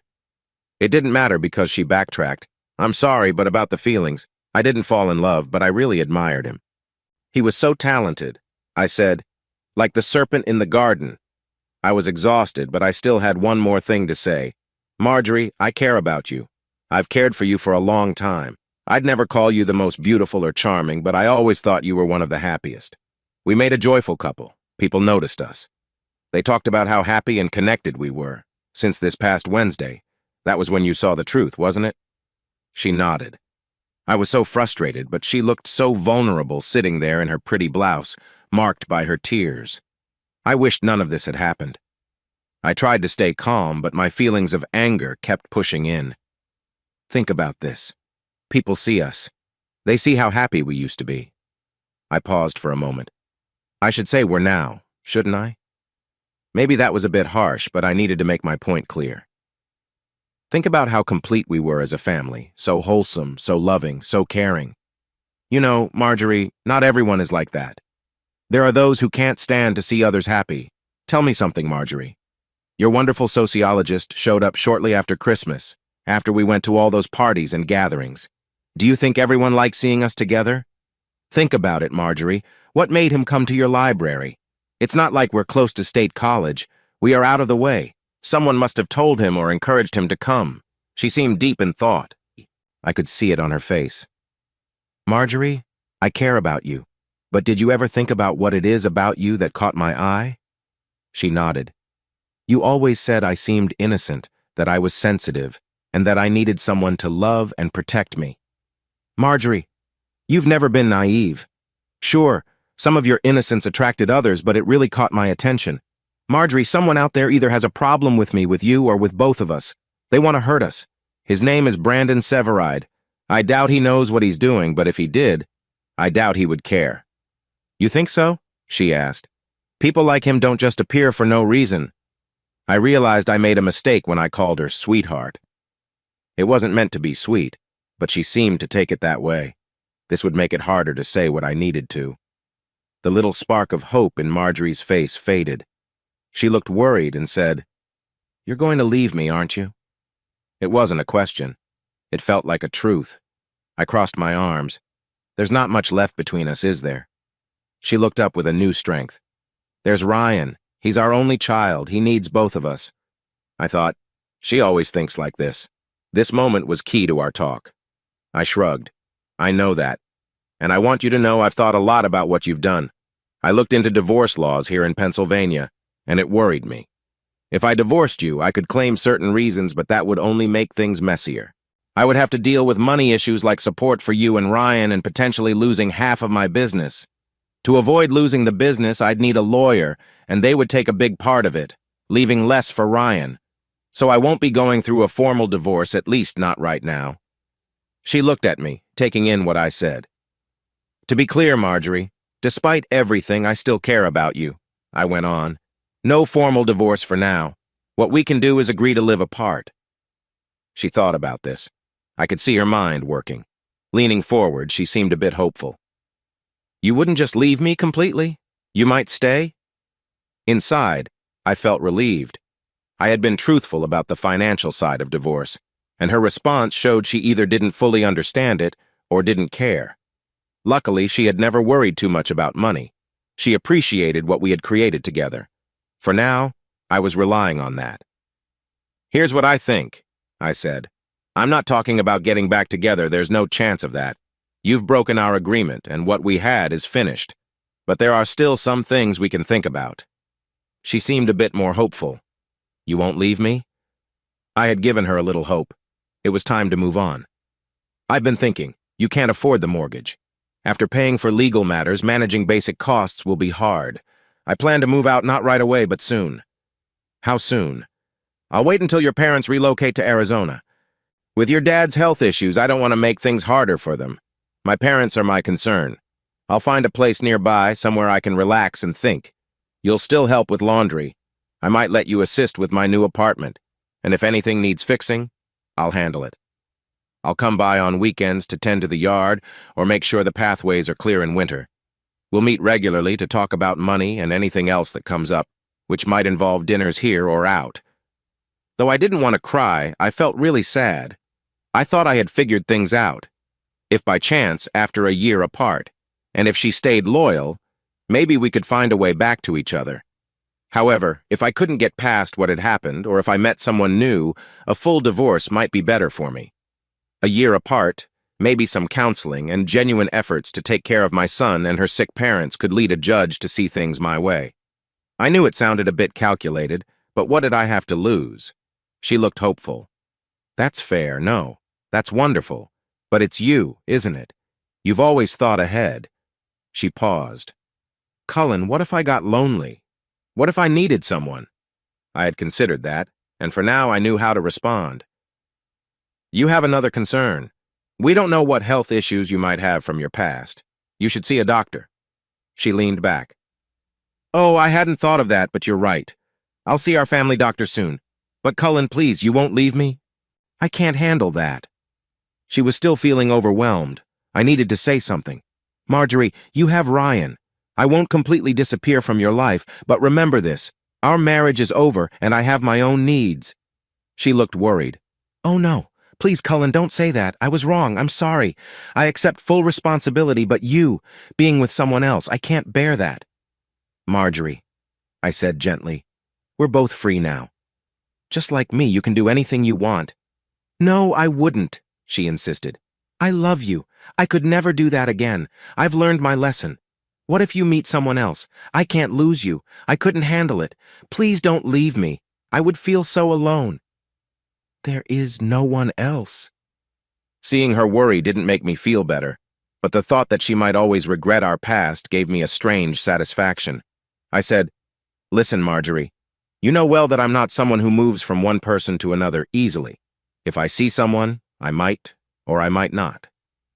What you need to understand is that what we had is behind us, but we're still connected. Starting now, or maybe tomorrow, we need a fresh start, a new way of looking at things. Remember Sunday school when Eve chose not to listen? She faced her problems, but neither God nor Adam left her. They moved forward together. Things are different now, but there will always be tomorrow. She calmed down. I promise you, Cullen. I promise on the life of our son I'll wait for you. I will do whatever you want. I need you. I want to be part of your life. I listened, wondering if she could really keep a promise she had broken before. In the Bible, Adam and Eve lost their paradise. Afterward, they struggled but stayed together. They were just two people who had lost their way. Like them, it would be tough for us, but starting fresh with someone new seemed overwhelming. I thought this might be the right way to go. I looked at Marjorie, my once perfect angel who had stumbled. No promises, Marjorie. This is not about putting things back to how they were, but we'll take things one day at a time. She looked upset again, but I thought I saw a glimmer of hope in her eyes. And one more thing, Marjorie. She looked at me with interest. Yes? I paused. I think someone has been influencing Severade. I suspect he got paid. He took 6 months to make a decision. That's a long time for something minor. I want to find out who was behind this. Don't you? She nodded eagerly. We could figure it out together. I thought, by creating a common problem, I can keep her focused. I continued. So we need to handle this situation carefully. Marjorie, I still care about you. I care about Ryan even more. Honestly, I might never fully forgive you. But right now, there may be someone out there that I need to deal with. Do you understand what I mean? Cullen, she said, if you never forgive me, I will get it. I don't deserve your forgiveness, but not completely losing you is worth all the guilt I feel. I will pray every day and be thankful for not losing you completely. I will help with anything you need. I will be on your side, and maybe we can figure out who wanted to hurt us, if that is true. She paused for a moment. A slight smile appeared on her face, and perhaps you'll find a way to forgive me. I thought, no one ever said life would be simple. I replied, who knows what tomorrow will bring? Is this the last part? Not really, is it? What if someone is out there? How would they find out? And if there is, what could they do? A short introduction. I found out that my wife, Marjorie, was not faithful to me. She was seeing a sociologist from State College. He had taken time to meet her over the course of 6 months, which felt strange to me. Why would he travel so far and take so long? Was he trying to avoid getting caught? It seemed there was more to this story, but I couldn't quite understand it. My feelings for Marjorie were mixed. Even after learning the truth, I still cared for her, but not as much as before. Then there was our son, Ryan. I loved him completely from the moment I first held him. He became my whole world. I thought that having a stable but uncomfortable family life was better than splitting up. So I chose to have an informal separation instead of a full divorce. It might sound weak, but I believed marriage and parenting meant being responsible. If Ryan had not been in the picture, I probably would have left right away. So I decided to wait and think about what to do next. I continued to feel unsure. Could I trust Marjorie? Would she stay loyal after what happened? Part of me hoped she would be strong enough not to make the same mistake again, but I wasn't sure it really mattered. I thought that if I became unhappy with everything, I could think about my options. Where we live, our house is on a small piece of land. It has an above-ground pool, a tool shed, and some flowers in the backyard. There is a garage, but it is full of years of old belongings. Inside, there are 3 bedrooms, one for Marjorie and me, one for Ryan, and a third filled with Marjorie's extra clothes, mostly shoes and outfits she had collected. We also have a small bathroom. On the first floor, there is a living room, a dining room, a kitchen, and a pantry. A staircase goes down to an unfinished basement where we do our laundry and store various things. We had been using this house to build equity. Marjorie and I found an old farmhouse a few miles away that was in bad shape and had been on the market many times. We thought that with some luck and hard work, we could fix it up. Over the last couple of years, Marjorie had been exploring the area for antiques. I always had a concern about antiques and how they can attract dishonest people. I knew that some people would look at obituaries to find old houses. They would check to see if those places were empty and come back at night to take what they could. I disliked the idea of buying someone else's stolen items, even if they weren't worth much. Marjorie knows how I feel, and she has been careful. I would rather buy something old that looks like an antique than buy something that might be stolen. We do have a few old things in our home. There is a classic wind-up Victrola, a tall dresser, and a nice desk that used to belong to my great-great-grandmother. Ryan sleeps on an old double bed that has its own history. We also have a family hairbrush and mirror, but no one really uses them anymore. Plus, we have 2 antique spinning wheels. I find myself thinking about why I've spent so much time describing our home. It's clear that I love it. If Marjorie and I ever did decide to part ways, it would be hard to let go after all our years of hard work and love. Only someone unwise would throw away 15 years of effort without really considering it. I like to think of myself as a thoughtful person. So here we are. I first noticed something was off with Marjorie in August, but soon things got more complicated. Summer is always busy, and by August, we recognized that we still had so much left to do. We had promised Ryan a trip to Del Grosso's amusement park to enjoy the water slide. Marjorie's parents own a small cottage by Deep Creek Lake in western Maryland, and we had also promised them some days of swimming and fishing. On top of that, we had church activities to consider, especially since our church holds its rally day around Labor Day. Marjorie teaches Sunday school, and I'm involved in the finance committee, so we couldn't miss those events. If there's one piece of advice I can share, it's to think carefully before joining the finance committee. For one thing, no one wants to spend money, which means each meeting often turns into an argument. It's frustrating to see who contributes and who doesn't. It bothers me when people praise wealthy families for their contributions, knowing they don't give much. Even more disheartening is seeing the older members sitting quietly in the back. They are often the true supporters, yet others act like they are doing them a favor by allowing them to attend. Apart from Del Grosso, Deep Creek Lake, and Rally Day, I also had to think about my parents. I grew up in western Maryland, where my mom and dad are farmers. Unlike Pennsylvania, Maryland hosts a state fair during Labor Day week. My mom loves to enter her pies and cakes in contests, and my dad likes to take part in different events. As their only child, I always find myself heading to Timonium, Maryland for a couple of days. Honestly, I enjoy the state fair. I love walking through the barns with animals, watching contests, and eating delicious seafood. Trust me when I say there's nothing quite like Maryland steamed crabs or crab cakes. It feels like no one else has ever heard of Old Bay seasoning. Now, I had to figure out how to resolve the situation I was in. I thought I had everything figured out. I took Marjorie and Ryan to Perryville on a Wednesday so she could see her partner with his family. It was a tough moment for her. I decided to give her some space to think about what was next. I explained my plan. Not a divorce right away, but a separation. I believed this would hit her hard, and it did, but her reaction surprised me. Instead of feeling embarrassed and keeping it from her parents, she reached out to them and then to my parents. Before long, I got a call from my dad. "Son," he said, "we heard from Marjorie." I thought to myself, "Oh no." Then I asked, "What did she say?" He replied, "Maybe we should get together and talk." I worried he might take her side. "Okay," I said. "Let's meet tomorrow night. I'll come down." "Don't come here," he said. "Your mom is upset." "How about the Wagon Wheel?" I suggested. It was a nearby restaurant with good food. I added, "What about 7?" "Yeah, that works," he agreed. So we met at the Wagon Wheel at 7:15.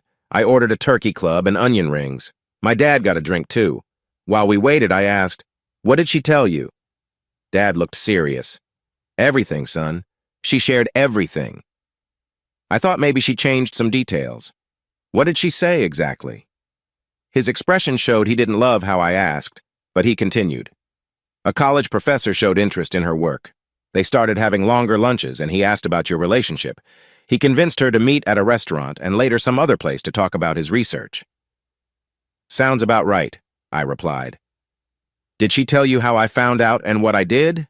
Dad asked.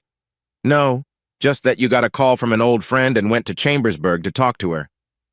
"Did she mention anything else?" "No, just that." I felt a little uneasy, so I asked, maybe that I was unkind. No, she just cried a lot. She said you were hurt and disappointed and that you were considering ending your marriage. I asked, she didn't say anything about going to the restaurant where I confronted her? No, just that she knew you were upset. She was worried about how you might react, but she said you never raised your voice. She thought you were quite considerate and that you didn't threaten her. You seemed very hurt and might leave her. She wished you had shared your feelings more openly. She felt really down. I felt a bit let down. I figured she would have at least tried to shift some of the blame. I asked in a different way, didn't she at least say I was partly to blame, like I wasn't around much? No, she didn't say that. She did ask me to try to convince you not to leave her. Your mom suggested you might have taken her for granted and that she felt lonely, but Marjorie wouldn't see it that way. She said you were the best and that it was all her fault. I was surprised. Is that really all Mom said? Well, not exactly. Your mom did mention a few things. Like what? I asked. Dad hesitated. She talked about vacations. What about vacations? I wanted to know. Think about it, Dad replied. You and Marjorie only went to familiar places. You go with us to the state fair. You visit her parents' cabin at Deep Creek Lake. I interrupted. So, what's wrong with that? Come on, son. Think harder. Where else did you guys go?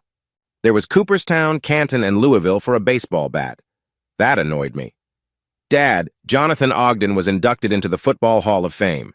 Did we go this year? No. And who got inducted this year? That's right, Ray Lewis.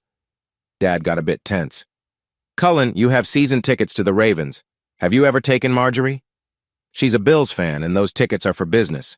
I take lawyers and developers. Dad shrugged. Just saying. I thought, Dad wasn't being very helpful. I needed his opinion. So, aside from that, what do you think? About what? Leaving her? Yes. What would you do? I watched my dad as he scratched his head. He still had a lot of hair, which made me feel better since baldness runs in our family. He took a sip of his beer. Marjorie is an only child. Her parents spoiled her a lot. I know she spoils you too. Don't get me wrong, Cullen.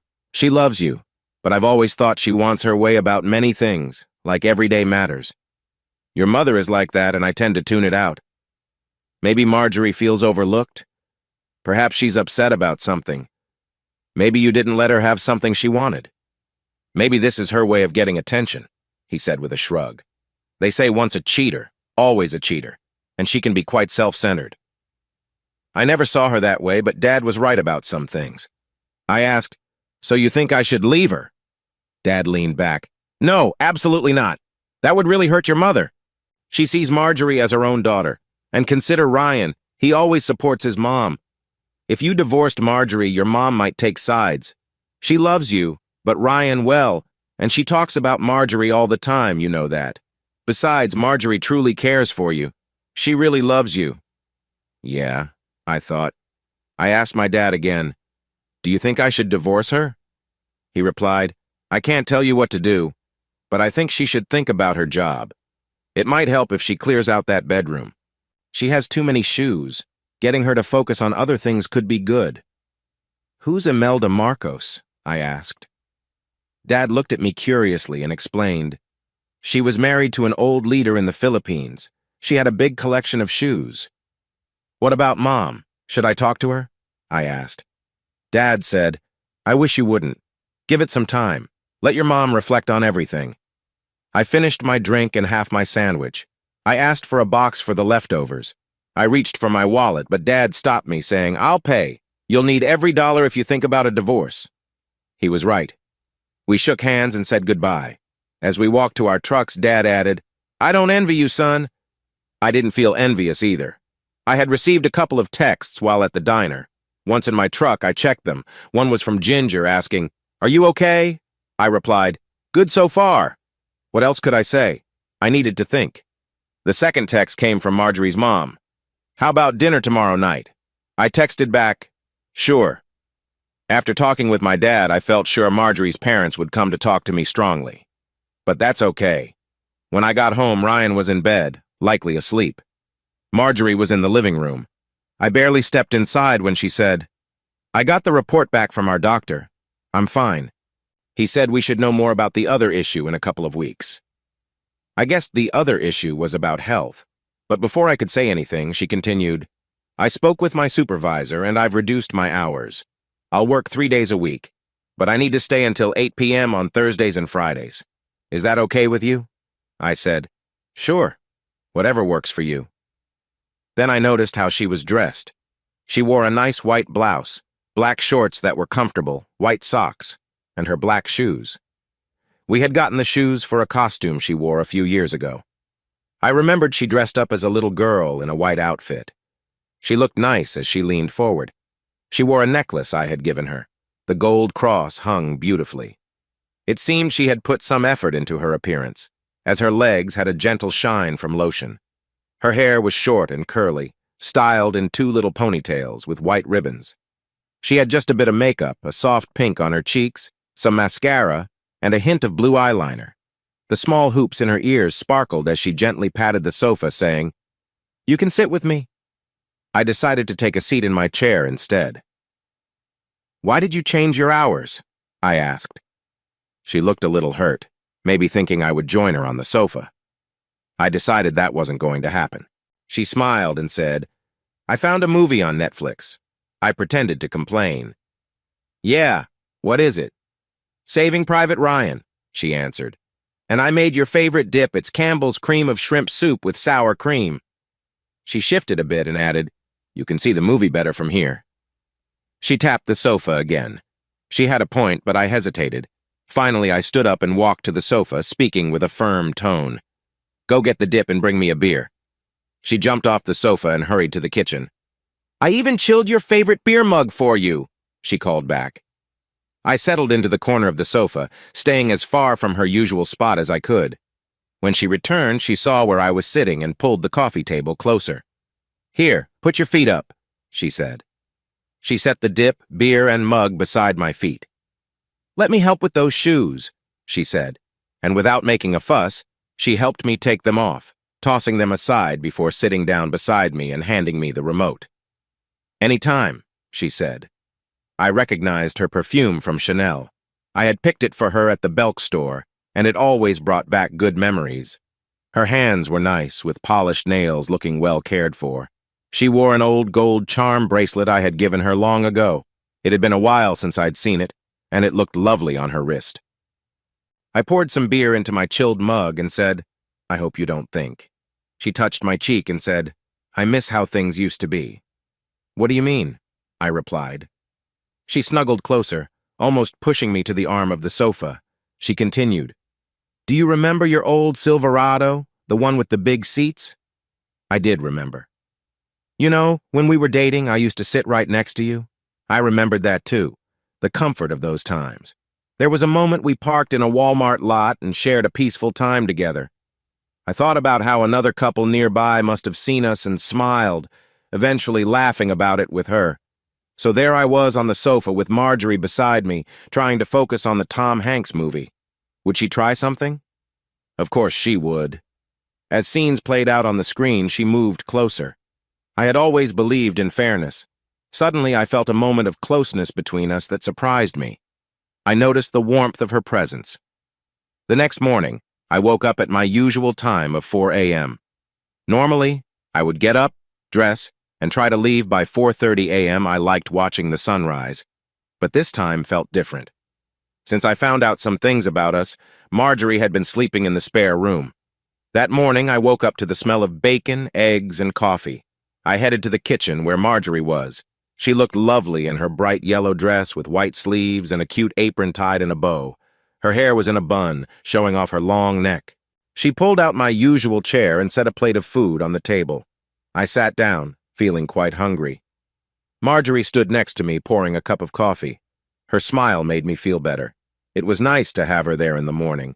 She shifted slightly as I reached for my coffee with one hand and used the other to take some eggs from my plate.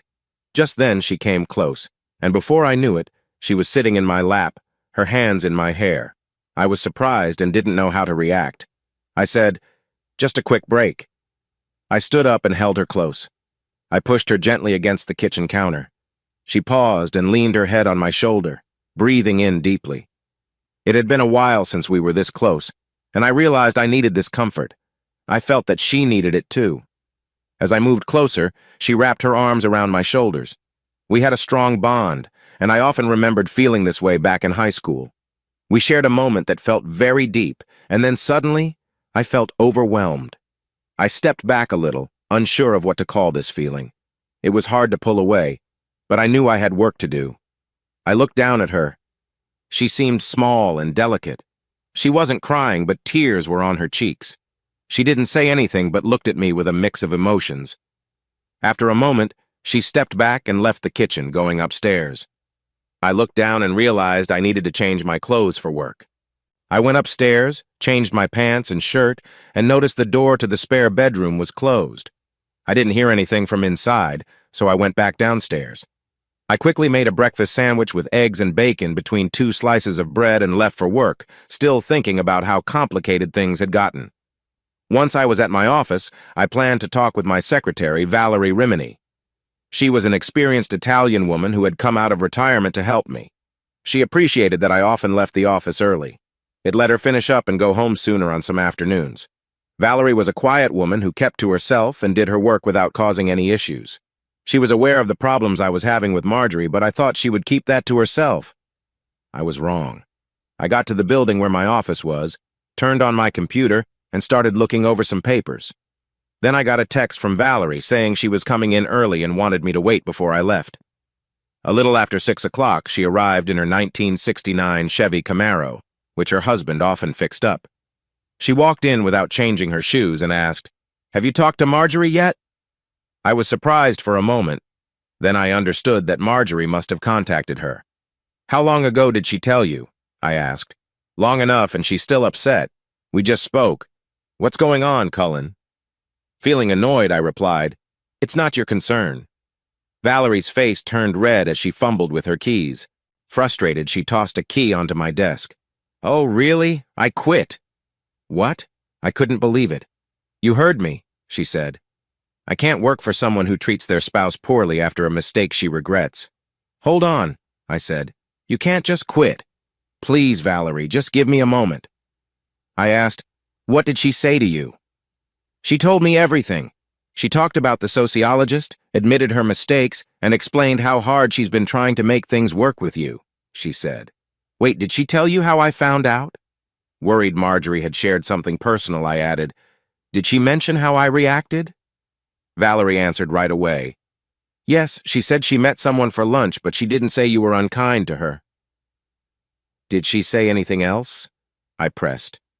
Valerie frowned. "She mentioned you caught her and someone else together, but she didn't say anything about you being harsh. She actually talked about how difficult it has been for her to fix things." "You have been nice and understanding." I felt very uneasy.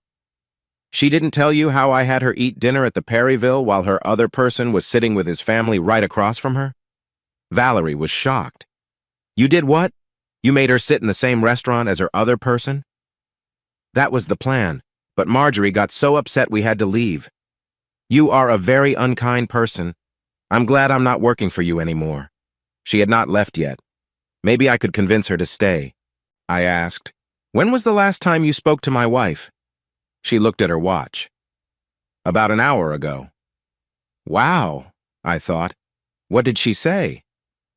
"She mentioned trying to reach you this morning, but you didn't respond." I replied, "That's not true. We had a nice morning together." "Being close to someone physically is not the same as being close emotionally," she said. I realized my mistake. It all started from a misunderstanding that got bigger. I should have talked about the problems in my marriage instead of letting work take over. I felt overwhelmed, juggling too many responsibilities, and I began to doubt my choices, which created distance between us.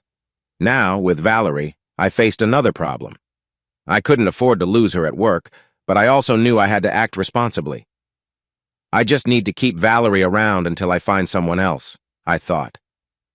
I tried to convince Valerie, "Listen, Val, I really need you. You're honest and dependable. It would be tough to find someone to replace you quickly.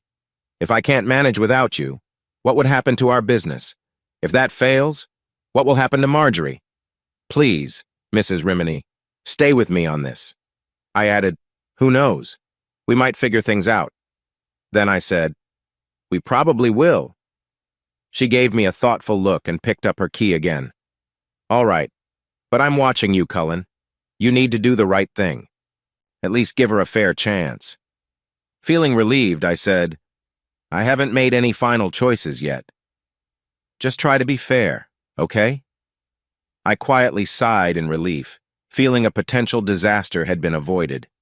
I decided to keep Valerie informed on my terms, especially until I found a replacement. Do me a favor, Val.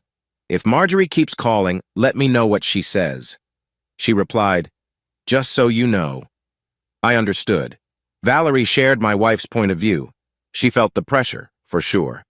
I left the office a few minutes later and spent the rest of the day focusing on what I loved most, my job. Yet I still had a lot on my mind. I knew tonight's dinner with Marjorie's parents would be difficult. At home around 6 p.m. Marjorie was ready and waiting in the living room. She said, Madge Doppler next door offered to come over and watch Ryan while we are out. Mom and Dad will be here soon, so you have just enough time to shower and change. As I went upstairs, I noticed her outfit.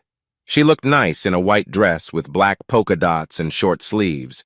The hemline seemed a bit short, and the neckline a little lower than usual. She wore white heels and a pearl bracelet and necklace gifts I had given her for Christmas before. Her naturally curly hair framed her face beautifully. However, something felt a bit off. Maybe she looked a little too dressed for dinner with her parents. Looking down from the stairs, I noticed she seemed quite put together. Was this really the best way to spend the evening? After a quick shower, I put on a short-sleeved checked shirt, tan pants, and clean loafers. I looked in the mirror. I knew I needed a haircut. But overall, I felt I looked nice and healthy. I heard Marjorie's parents come in. Their quiet conversation was filled with soft voices I couldn't quite hear. I went downstairs and asked, so where are we going? Marjorie's dad smiled and said, I thought we'd eat at the American Legion tonight. Jeremy Wainwright just got back from Afghanistan. It's his 3rd time there, you know. He's a major now and has been honored for his service, and they're having a celebration for him at the Legion. I felt a bit worried about how I fit in. Marjorie's dad was a veteran who served in the First Iraq War and always seemed proud of his service. Her dad added, You'll enjoy it, Cullen. It's going to be great. They're serving chicken and roast beef. Marjorie's mom smiled widely, and I understood why. The war hero, Wainwright, had been in the picture long before I arrived. I felt the pressure of that comparison, Jeremy Wainwright, the respected hero, and me, just trying to belong. When we got to the Legion Hall, people were getting out of their cars. I recognized a few faces, but most were unknown to me, partly because I was much younger than nearly all of them and had never served in the military myself. My dad had never served either, which probably made me feel like an outsider to them. We found our seats in the hall, and I was surprised by where we were placed. We were at a table right next to the main area. There were 12 people at our table. Me, Marjorie, her mom and dad, and 3 other couples, all veteran families and all older. It seemed like it was going to be a long night. I looked around. There was room for at least 200 people. There were 2 non-alcoholic drink stations, but anyone wanting a beer or mixed drink had to pay for it. Food would be served buffet style, which made sense since there would be many people. We took our seats, and I asked Marjorie and her mom if they wanted anything to drink. Marjorie asked for a Coke, and her mom said the same. Dad said he would get a beer. I asked, while I'm getting the ladies their Cokes, could you grab me a Pabst too? Dad replied, no, you pay for your own tonight. I smiled and said, sure, Dad, thanks. He walked off to get his beer, and I went to get the sodas. It took a while, but I managed to squeeze in, get the Cokes, and make my way back to our table. When I returned, something was happening. I saw that Marjorie had drawn a small crowd. I thought of a scene from a movie where the main character had lots of admirers. I remembered that movie because my mom made me watch it when I was a kid. Marjorie's dress was definitely catching people's eyes. I set the drinks down, and Marjorie looked up smiling and said, you didn't need to get that. Brian already brought me one. Brian was one of her old boyfriends. I scanned the crowd that was staring at my wife and thought about where they had all been 15 years ago. I thought, if they had been around back then, I wouldn't have this issue now, but then I wouldn't have Ryan. I left her and her mom their drinks and went to get a beer. On my way, an older man with a long gray beard and a big belly took the microphone. After some feedback noise, he said, "Testing, testing," and started speaking. I was in line for a beer, so I was only half listening, but I heard him say this was a special event for Wainwright and a special occasion for all our veterans. Then he asked everyone to stand, and we honored the colors. We all stood for the national anthem and recited the Pledge of Allegiance. After that, I got my beer and looked at the crowd. Most men and a few women were wearing different types of hats, mostly caps with various emblems, but there were also some baseball hats. It was a bit strange, but if someone was going to wear a hat, this was the right time and place. Looking around, I noticed there weren't many men without hats in the hall. I was one of the few. Did it bother me? A little, maybe? I got back to our table just in time to hear a lady at the front say that they would be inviting each table to go to the buffet one at a time. I asked Brian, or maybe it was Gary, if he could move so I could sit down. He did, but not before telling Marjorie that he'd come back to dance later. She smiled and nodded. We were at the first table on the left, so they started calling tables from the right. I heard a group of older men sharing stories about their experiences. Except for my father-in-law, not many had done much. One gentleman at our table wore a Vietnam veteran's hat. I asked, "What did you do in Vietnam? I imagine it was tough." He replied, "Actually, I was never in Vietnam. I was a mechanic on the USS Forstall. No direct fighting," he added. "But it could be dangerous with all those jets taking off and landing." The other men nodded. I decided to listen rather than join the conversation. When our table was called, we got our food. It was quite good. They served fried chicken, roast beef, and a pasta dish. We ate while I went to get more drinks for the girls. Marjorie's dad went for beer several times. After what seemed like a good amount of time, following dessert, the older man with a beard and a bit of a belly took the microphone again. He cleared his throat and got to the main part of the evening. Tonight we are here to honor our veterans, especially one of our own, Jeremy Wainwright. But first, could all our veterans please stand? I stayed seated while all the men, along with a woman at our table, stood up. Looking around, I noticed most of the men were standing, along with several women. The older man continued, "Thank you.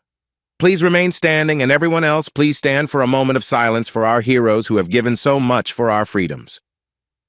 I stood up, and we all observed a respectful silence for about a minute. Then he said, "Thank you. Please be seated." We all sat back down.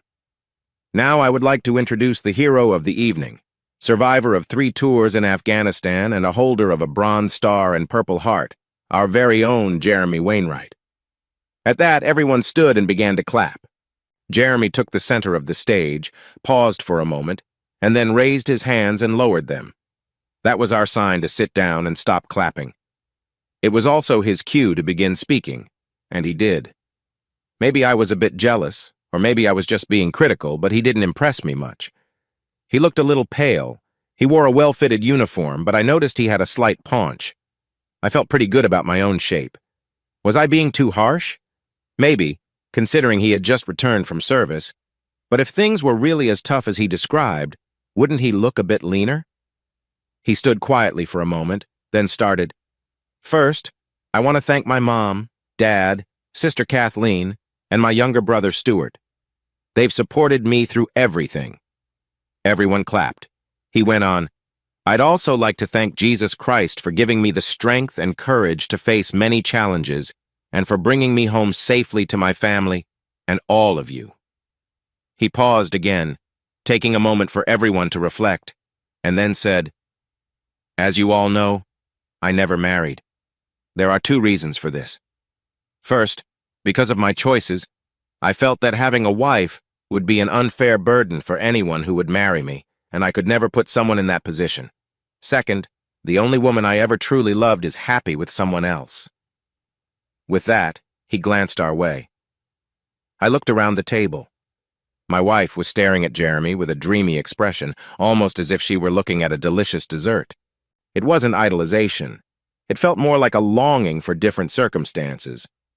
I had always found Jeremy a bit unsettling. His comment aimed at my wife confirmed that feeling, but it also opened up a new possibility. If my wife truly wanted to reconnect with Jeremy, I wouldn't stand in her way, which helped me make a tough choice I had been thinking about for some time.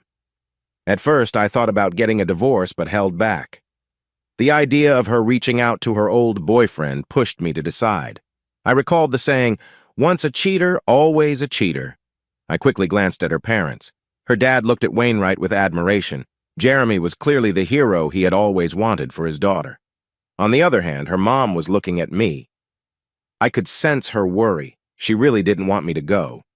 I wondered if it was because of Ryan or my own situation. Jeremy spoke well. He could have talked for a long time, but he kept it short and relevant. He didn't dive into anything too serious. He talked about his friends and how committed they were. I had to give him some credit since there were kids around. Maybe he wasn't so bad after all. I thought about my son and felt glad that Ryan wasn't with us. He noticed everything and would have questioned the "why I never married" comment, and I didn't want to explain my choices. How could I explain? I never joined because I never considered it. I knew I should have. If I had joined the National Guard, college would have cost a lot less. The older gentleman stood up again. "I see by my watch and our DJ, also a veteran, that it's time to begin the music." He waved his arm and shouted, "So, maestro, let's go." The DJ flipped a switch and music started playing. He began with Lee Greenwood's "Proud to be an American." What else would anyone expect? I watched as the dance floor filled with both older guests and younger attendees. Marjorie looked at me with anticipation, so I took her hand. As we made our way to the floor, I wondered what the steps should be for this song. I didn't have to worry. Just as we stepped out, Guess Who came on. "You don't mind, Cullen? After all, you've been with her for 15 years. He smoothly moved between me and Marjorie and twirled her away. I stepped back, needing a break. I had drunk too many sodas. I took a quick look back. Good old Jeremy was smiling and laughing. Marjorie was watching me. I shrugged my shoulders and turned to find the restroom. When I returned, the DJ was playing some upbeat disco music that reminded me of the Bee Gees. I wondered if they were still alive. Marjorie and Jeremy were sitting at our table. Marjorie's parents had moved to another table. I sat down next to Jeremy with Marjorie beside him. Marjorie looked at me eagerly. "Can we have our dance now?" I replied, "Sure." We got up and headed to the dance floor. The DJ continued to play lively tunes. He must have heard something because he suddenly changed the song to a slow one, sort of slow anyway, called "Easy Living" by Miranda Lambert. Her mom and Marjorie both knew Miranda, and even with her choices, I liked her music. There I was, dancing with my soon-to-be ex-wife to a song about true love. What a strange situation. The song started, "The weatherman says rain today. We'll saddle up and—" Then Marjorie interrupted. "I'm upset, Cullen." "What is it now?" I asked. "It's about Jeremy." "What about Jeremy?" I pressed. "Cullen." "Marjorie, just tell me. He thinks we are already divorced. He thinks I'm ready to date him." I went from being impatient to feeling annoyed, not even sure why. "Did he do something?" I asked. She stopped dancing and looked at me. "You mean after telling me how great he is?" "Yes, he did." "No way," I said. "Are you really considering him?" The song played on, but we weren't paying attention to it anymore. Marjorie's look changed from waiting to worried. "Cullen," she said softly. It was almost a cry. I couldn't put it any other way. She pushed my arms off her shoulders and shouted, "No!" She looked upset and hurried to the restroom. I just stood there, unsure of what to do. I noticed everyone was looking at me. I caught Marjorie's mom's eye. She looked worried. I quickly moved to her side. "What happened?" she asked. "Jeremy thinks we're divorced already. He talked to her and I asked if she was going to go along with it." Her mom looked disturbed. She sighed and said quietly, "He didn't. You didn't." Then she turned and walked back to our table. I felt adrift. I was just a guy in a messy situation. What was I supposed to do? I walked over to the restroom. There were other women inside, so I waited. Finally, I knocked on the door. "Marjorie, you need to come out. Others are waiting." She opened the door, looking calm. She apologized to the women waiting. I looked back. They didn't seem happy. Come on, Marjorie, your mom is worried. She walked past me toward our table. I sat down again. A little while later, Marjorie returned, and we all sat quietly until someone decided it was time to leave. We listened to some speeches, ate food, drank drinks, and did a little dancing. The host took back the microphone and invited questions for Wainwright, warning us to be careful going home. Marjorie, her parents, and I all stood up to leave, but her mom suggested we talk somewhere else. Since they were driving, we didn't have much choice. We decided on a diner nearby. At the diner, Marjorie's mom started with, "I've got some good news and some bad news. Which would you like to hear first?" Marjorie, starting to feel better, said, "Let's hear the bad news first." Her mom took a deep breath and explained, "Your dad's heart isn't doing well, and they are unsure about surgery because of his anemia. We'll have to wait and see." Marjorie asked, "What kind of surgery?" "Bypass," her mom replied. Marjorie looked like she might cry again. I asked, "Is there any good news?" "Yes," her dad said. "We're not moving." Her mom added, "We're being watched closely. The team in Baltimore at Johns Hopkins wants to keep an eye on him, and with the help from Chambersburg General, he has the best care." I said, "Ryan will be glad you're staying." Marjorie then asked her dad, "Do you need a nurse or anything?" "No," he replied. "I'll be fine. I have your mom. She's wonderful." Marjorie's mom reached out to hold her husband's hand, and Marjorie did the same. As for me, I had other thoughts. Can someone drink a lot and then worry about a sick heart? That puzzled me. But what really caught my attention was how they were handling things. They knew Wainwright was coming over for dinner. Did they think I would feel jealous? Nothing like a rival to keep the husband around. I glanced at Marjorie. I suspected she was in on everything. Maybe the story about Wainwright was just a trick. I knew what I would do next. I would find a small apartment and move out, letting Marjorie take care of me and be more involved with Ryan. I also wanted to understand the truth of what was happening. If someone was trying to set us up, I would deal with that person later. I decided to step back and watch Marjorie. I knew that once Wainwright saw our issues, he might try to get closer. I didn't want that to happen, but I worried Marjorie might choose him over me again. If she did, then I would accept it. I looked at Marjorie and her parents. "You all know you can count on me." Her father acted like he didn't hear. Marjorie didn't respond, but her mom seemed relieved. I didn't like hurting people. It felt dishonest, but wasn't everyone else being a bit fake too? The ride home was quiet. Marjorie's dad drove, her mom sat in the front seat, and Marjorie and I were in the back. I tried not to notice that Marjorie's dad was looking at me in the mirror as much as he was focused on the road. I wondered if I was meant to say something. When we arrived home, it was late, and I was tired, just like everyone else. I assumed Ryan was inside with the babysitter. Marjorie's dad, always polite, got out to open the door for his daughter. Things changed suddenly. There was no moon, and it was very dark. Out of nowhere, a large man appeared. I saw him as I got out of my side of the car. It was Brandon Severade. What was he doing here? He was huge and pushed the old man hard. Marjorie's dad fell to the ground. Marjorie stood there, shocked. Marjorie's mom hurried over to her husband, shouting, "Wilmer! Wilmer!" That was Marjorie's father's name. His last name was Wilson, and her mom's name was Betty Jean. I jumped out of the car, yelling, "You're being unreasonable! You just hurt an old man with a bad heart!" Brandon looked at me and then at the old man. "You?" he mumbled. "Yes, me," I replied.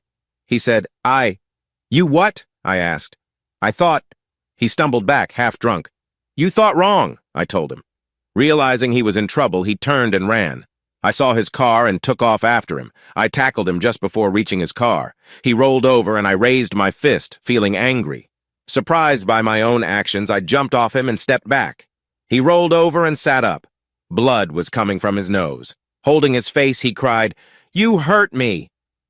In a quick moment, I rushed over, grabbed his wrist and pulled his arm, making him wince. I felt pleased. He fell to the ground again, groaning in pain. To me, it felt like a win. I kept thinking, I did it, justice. By then, many neighbors were outside. My neighbor Brett looked shocked. "Jesus, Cullen!" "He just hurt my father-in-law," I said, pointing to Marjorie's dad, who was still on the ground but starting to move. Someone had called the police, and a squad car turned the corner. Marjorie was crying, "Daddy, Daddy!" Marjorie's mom held him, sobbing, "Wilmer, my poor Wilmer!" At that moment, Ryan broke free from his babysitter and ran outside, shouting, "Mom, Dad, what's happening?" I told the babysitter, "Take him back inside." Ryan looked scared, but did what I said. Mrs. Wilson kept crying, "Oh, Wilmer, Wilmer." The police showed up and walked over to us. The bigger officer, who seemed to be of Italian or Mexican descent, asked, "What's going on?" I saw his badge with the name Petrakis. Through her tears, Marjorie pointed to Brandon and said, "That man attacked my daddy while he was helping me out of the car. When he tried to run away, my husband caught him." The second officer, an older man, looked at me in disbelief. "You did that?" Feeling a mix of emotions, I said, "He attacked Mr. Wilson.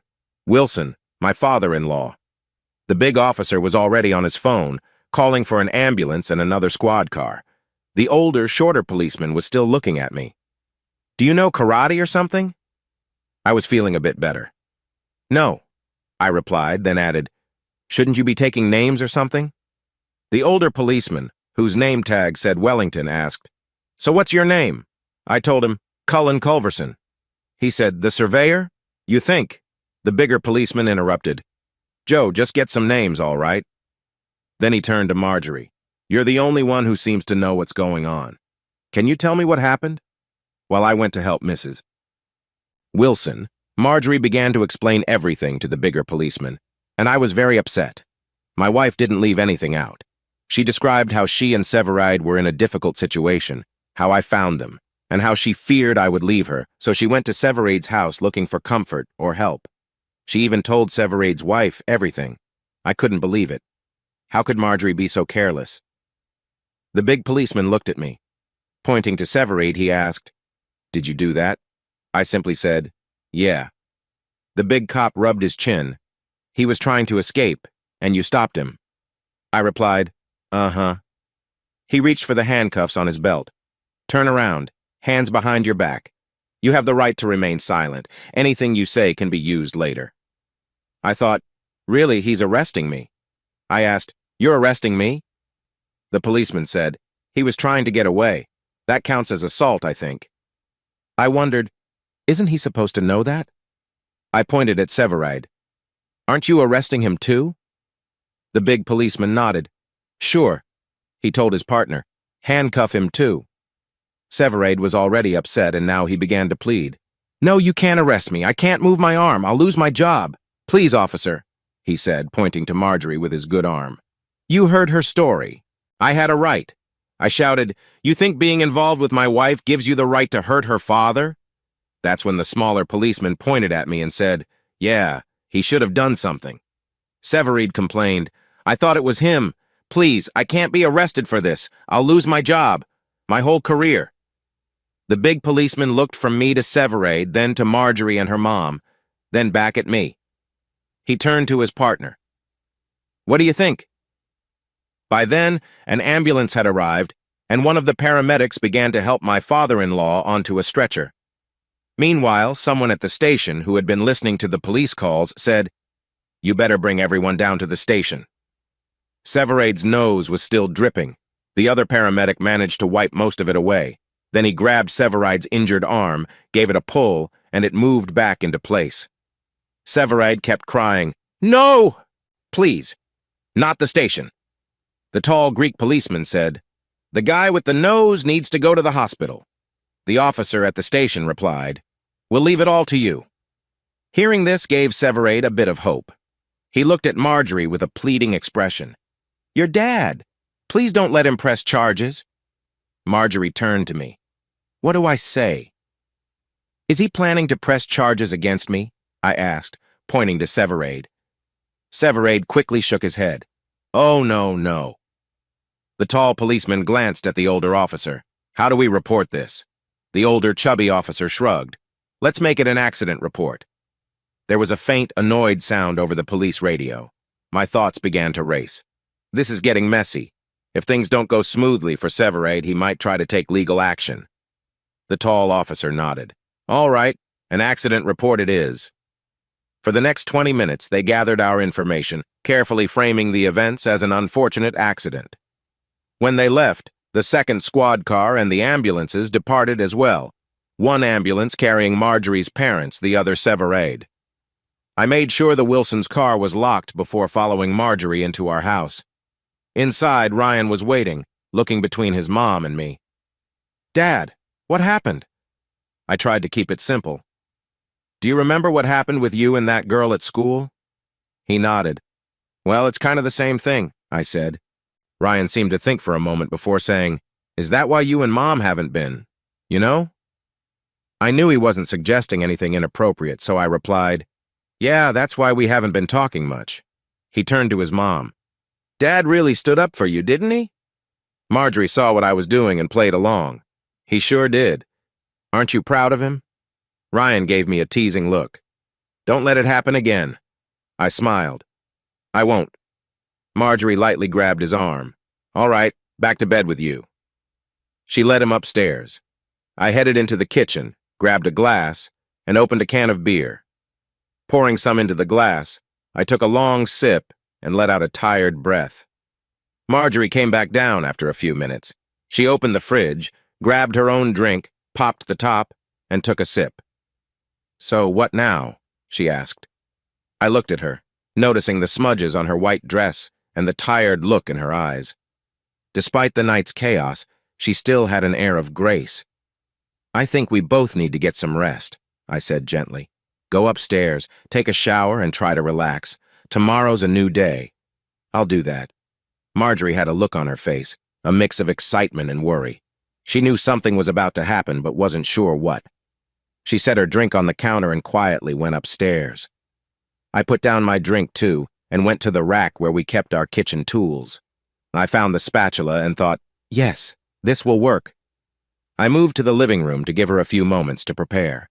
A short time later, I heard from upstairs, "Cullen, I'm ready." I went upstairs.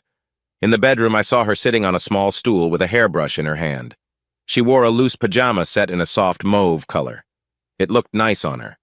With the spatula in my hand, I tapped it against my other palm and said, "You've done something wrong." She looked frightened, but didn't reply. Instead, she knelt down quietly, her gaze lowered, as if she was waiting for some kind of response. I thought of my earlier talk with Valerie. Was Marjorie hoping for some sort of resolution? I walked over to the bed and sat down, then pointed to the floor in front of me. She stood up and moved to kneel facing me. She looked up and whispered, "I'm sorry, Cullen. I'm sorry for everything." "Turn around," I said. I placed the spatula down because I had no plan to use it. I took the brush from her and gently turned her to face away from me. Looking at her this way reminded me of how small she was, barely 5'4" and around 120 pounds. Her hair was short and brown, and her skin glowed from the shower. With my hand lightly on her shoulder, I started brushing her hair. Though it was short, it was thick and shiny from the shower. "Why did you do it, Marjorie? Did you stop caring for me? Wasn't I enough?" She tilted her head up, but I gently guided it back down. She said, "I told you what happened. We went to the Comfort Inn. We talked side by side." He leaned closer and I responded, "Then, it just happened." "But you kept seeing him," I said. "Why?" I heard a muffled sob. "I don't know why," she said, trying to turn her head again. "Cullen, I lightly turned her head back. "Cullen, it wasn't anything. I mean—" "What do you mean it wasn't anything?" I asked. She looked down and I kept brushing her hair. She quietly said, "It felt like a deal. He seemed to want it, and I wanted him to like me. Not for that, but—" She tried to lift her head to look at me, but I gently turned her face back down. "He's very smart. He knows many people. He always knows what to say," she said, her voice shaking as she began to cry softly. I set the brush down and softly rubbed her shoulders. I thought to myself, I truly cared for this woman. I would do anything for her. I sensed her tension. She whispered, "Cullen?" "Yes," I replied. "You really are going to leave me, aren't you?" I didn't answer her question, but asked, "Did Severade tell you I saw him again?" "No," she replied. "Well, I met him a couple of weeks ago before you saw his wife. We talked." Marjorie was kneeling, stiff. "Yes?" "He was very worried. He thought I would tell his wife. I told him I might, depending on what he said. That's when he opened up. Sniffing, Marjorie asked, "What did he say?" "Do you remember Ginger and Richie Happermill?" "Yes, I remember. They live in Winchester. We saw Ginger last New Year's at the Haverford party. They were separated." "Yes, they still are. Ginger got upset. Just as I thought, someone got jealous. Severade told me she had friends at State College. That's how she found him. Her husband, Richie, is a lawyer with important files. She made Severade a proposal." Marjorie tried to turn her head again, and I gently redirected it. She said, "So she—" "Yes," I said. "She made an arrangement. She still had access to her husband's office. She would take as many of his cases as she could, especially the troubling ones. Severade was happy to tell me about some of the worst things Ginger provided him. He said he would not have believed it if it hadn't come from official records. I hated to say it, but some of the things I heard made me feel sick." Marjorie interrupted, "And all he had to do was get close to me." "That's about it. Severade said he stretched it out as long as he could. She kept bringing him papers. She even gave him money. All she wanted was to share her sadness with us." "That's terrible," said my wife. "What happens next? I mean for us." "I'll tell you, but first come here and sit down," I said, reaching for the spatula. Wiping her tears, she came over and sat where I indicated. I placed my hand on her shoulder and saw her shiver. I set the spatula aside and softly said, "You've done some serious things I may never forget." I kept comforting her. I leaned down and placed gentle kisses on her cheeks. With my right hand on her upper back to steady her, I reached out with my left hand to offer comfort. Ryan came into the world quietly, and I distinctly remember the night he was born. It was one of the happiest moments of my life. I can still picture the first time his mother held him. She kissed his tiny mouth, filled with love and joy while tears filled her eyes. I knew she was thinking about Ryan's future and his future brothers and sisters. We didn't know then that she would never have another child. That news would come a few days later, a hard blow to accept. But despite that, we cherished Ryan. He was everything we had, and together we created him. Just like a blank canvas, he would be our masterpiece, and we hoped he would grow into someone special and impactful. I felt a wave of sadness. On our wedding night, we shared a special moment, one that I believe changed everything. I doubted she would ever fully grasp the significance of that moment. I carefully lifted her up and adjusted the sheets as we settled in together. I loved her, and she loved me. We had a quiet moment, but it felt different, and I knew it could never be the same again. Later, as I lay there in a daze, I recalled my meeting with Richie Happermill. He had been angry, but we both realized there wasn't much we could do. Ginger was too smart. Richie was certain we wouldn't be able to get her to say or do anything that could harm her. Even if she did, what would that mean for Richie's career? If she confessed and her words were used in court, it would ruin his practice. Then there was Severide. He had nothing left to lose now that Marjorie had hurt him. He could protect his source while remaining anonymous. He'd sell his book and try to profit from this situation, building his reputation in the process. What did it matter to him? Marjorie had likely ruined his personal life. What else was there? It was all so unfortunate. In situations like these, no one ever truly wins. I would keep working, let Valerie go, and find someone else. I would earn good money. Marjorie would get her old job back at the county library, and her parents would probably move to Arizona. Ryan would go to college, and maybe someday I'd wish for all this to come to an end while I was out somewhere. So it was really over. I would move out, wait about a year, and file for divorce. In the meantime, we would go to the Maryland State Fair. I would watch my dad dance. We would take Ryan to a water park or wherever he wanted to go. We would enjoy Deep Creek Lake, go fishing, celebrate Halloween, have Thanksgiving, and share one last Christmas. And after New Year's, I would begin the next chapter of my life. Well, that wasn't how I expected things to go, but it seemed like all my good plans didn't really work out. So it was finished, but I still hoped there was a way to reach Ginger. Was there? I thought to myself. What if? I would have to think about it.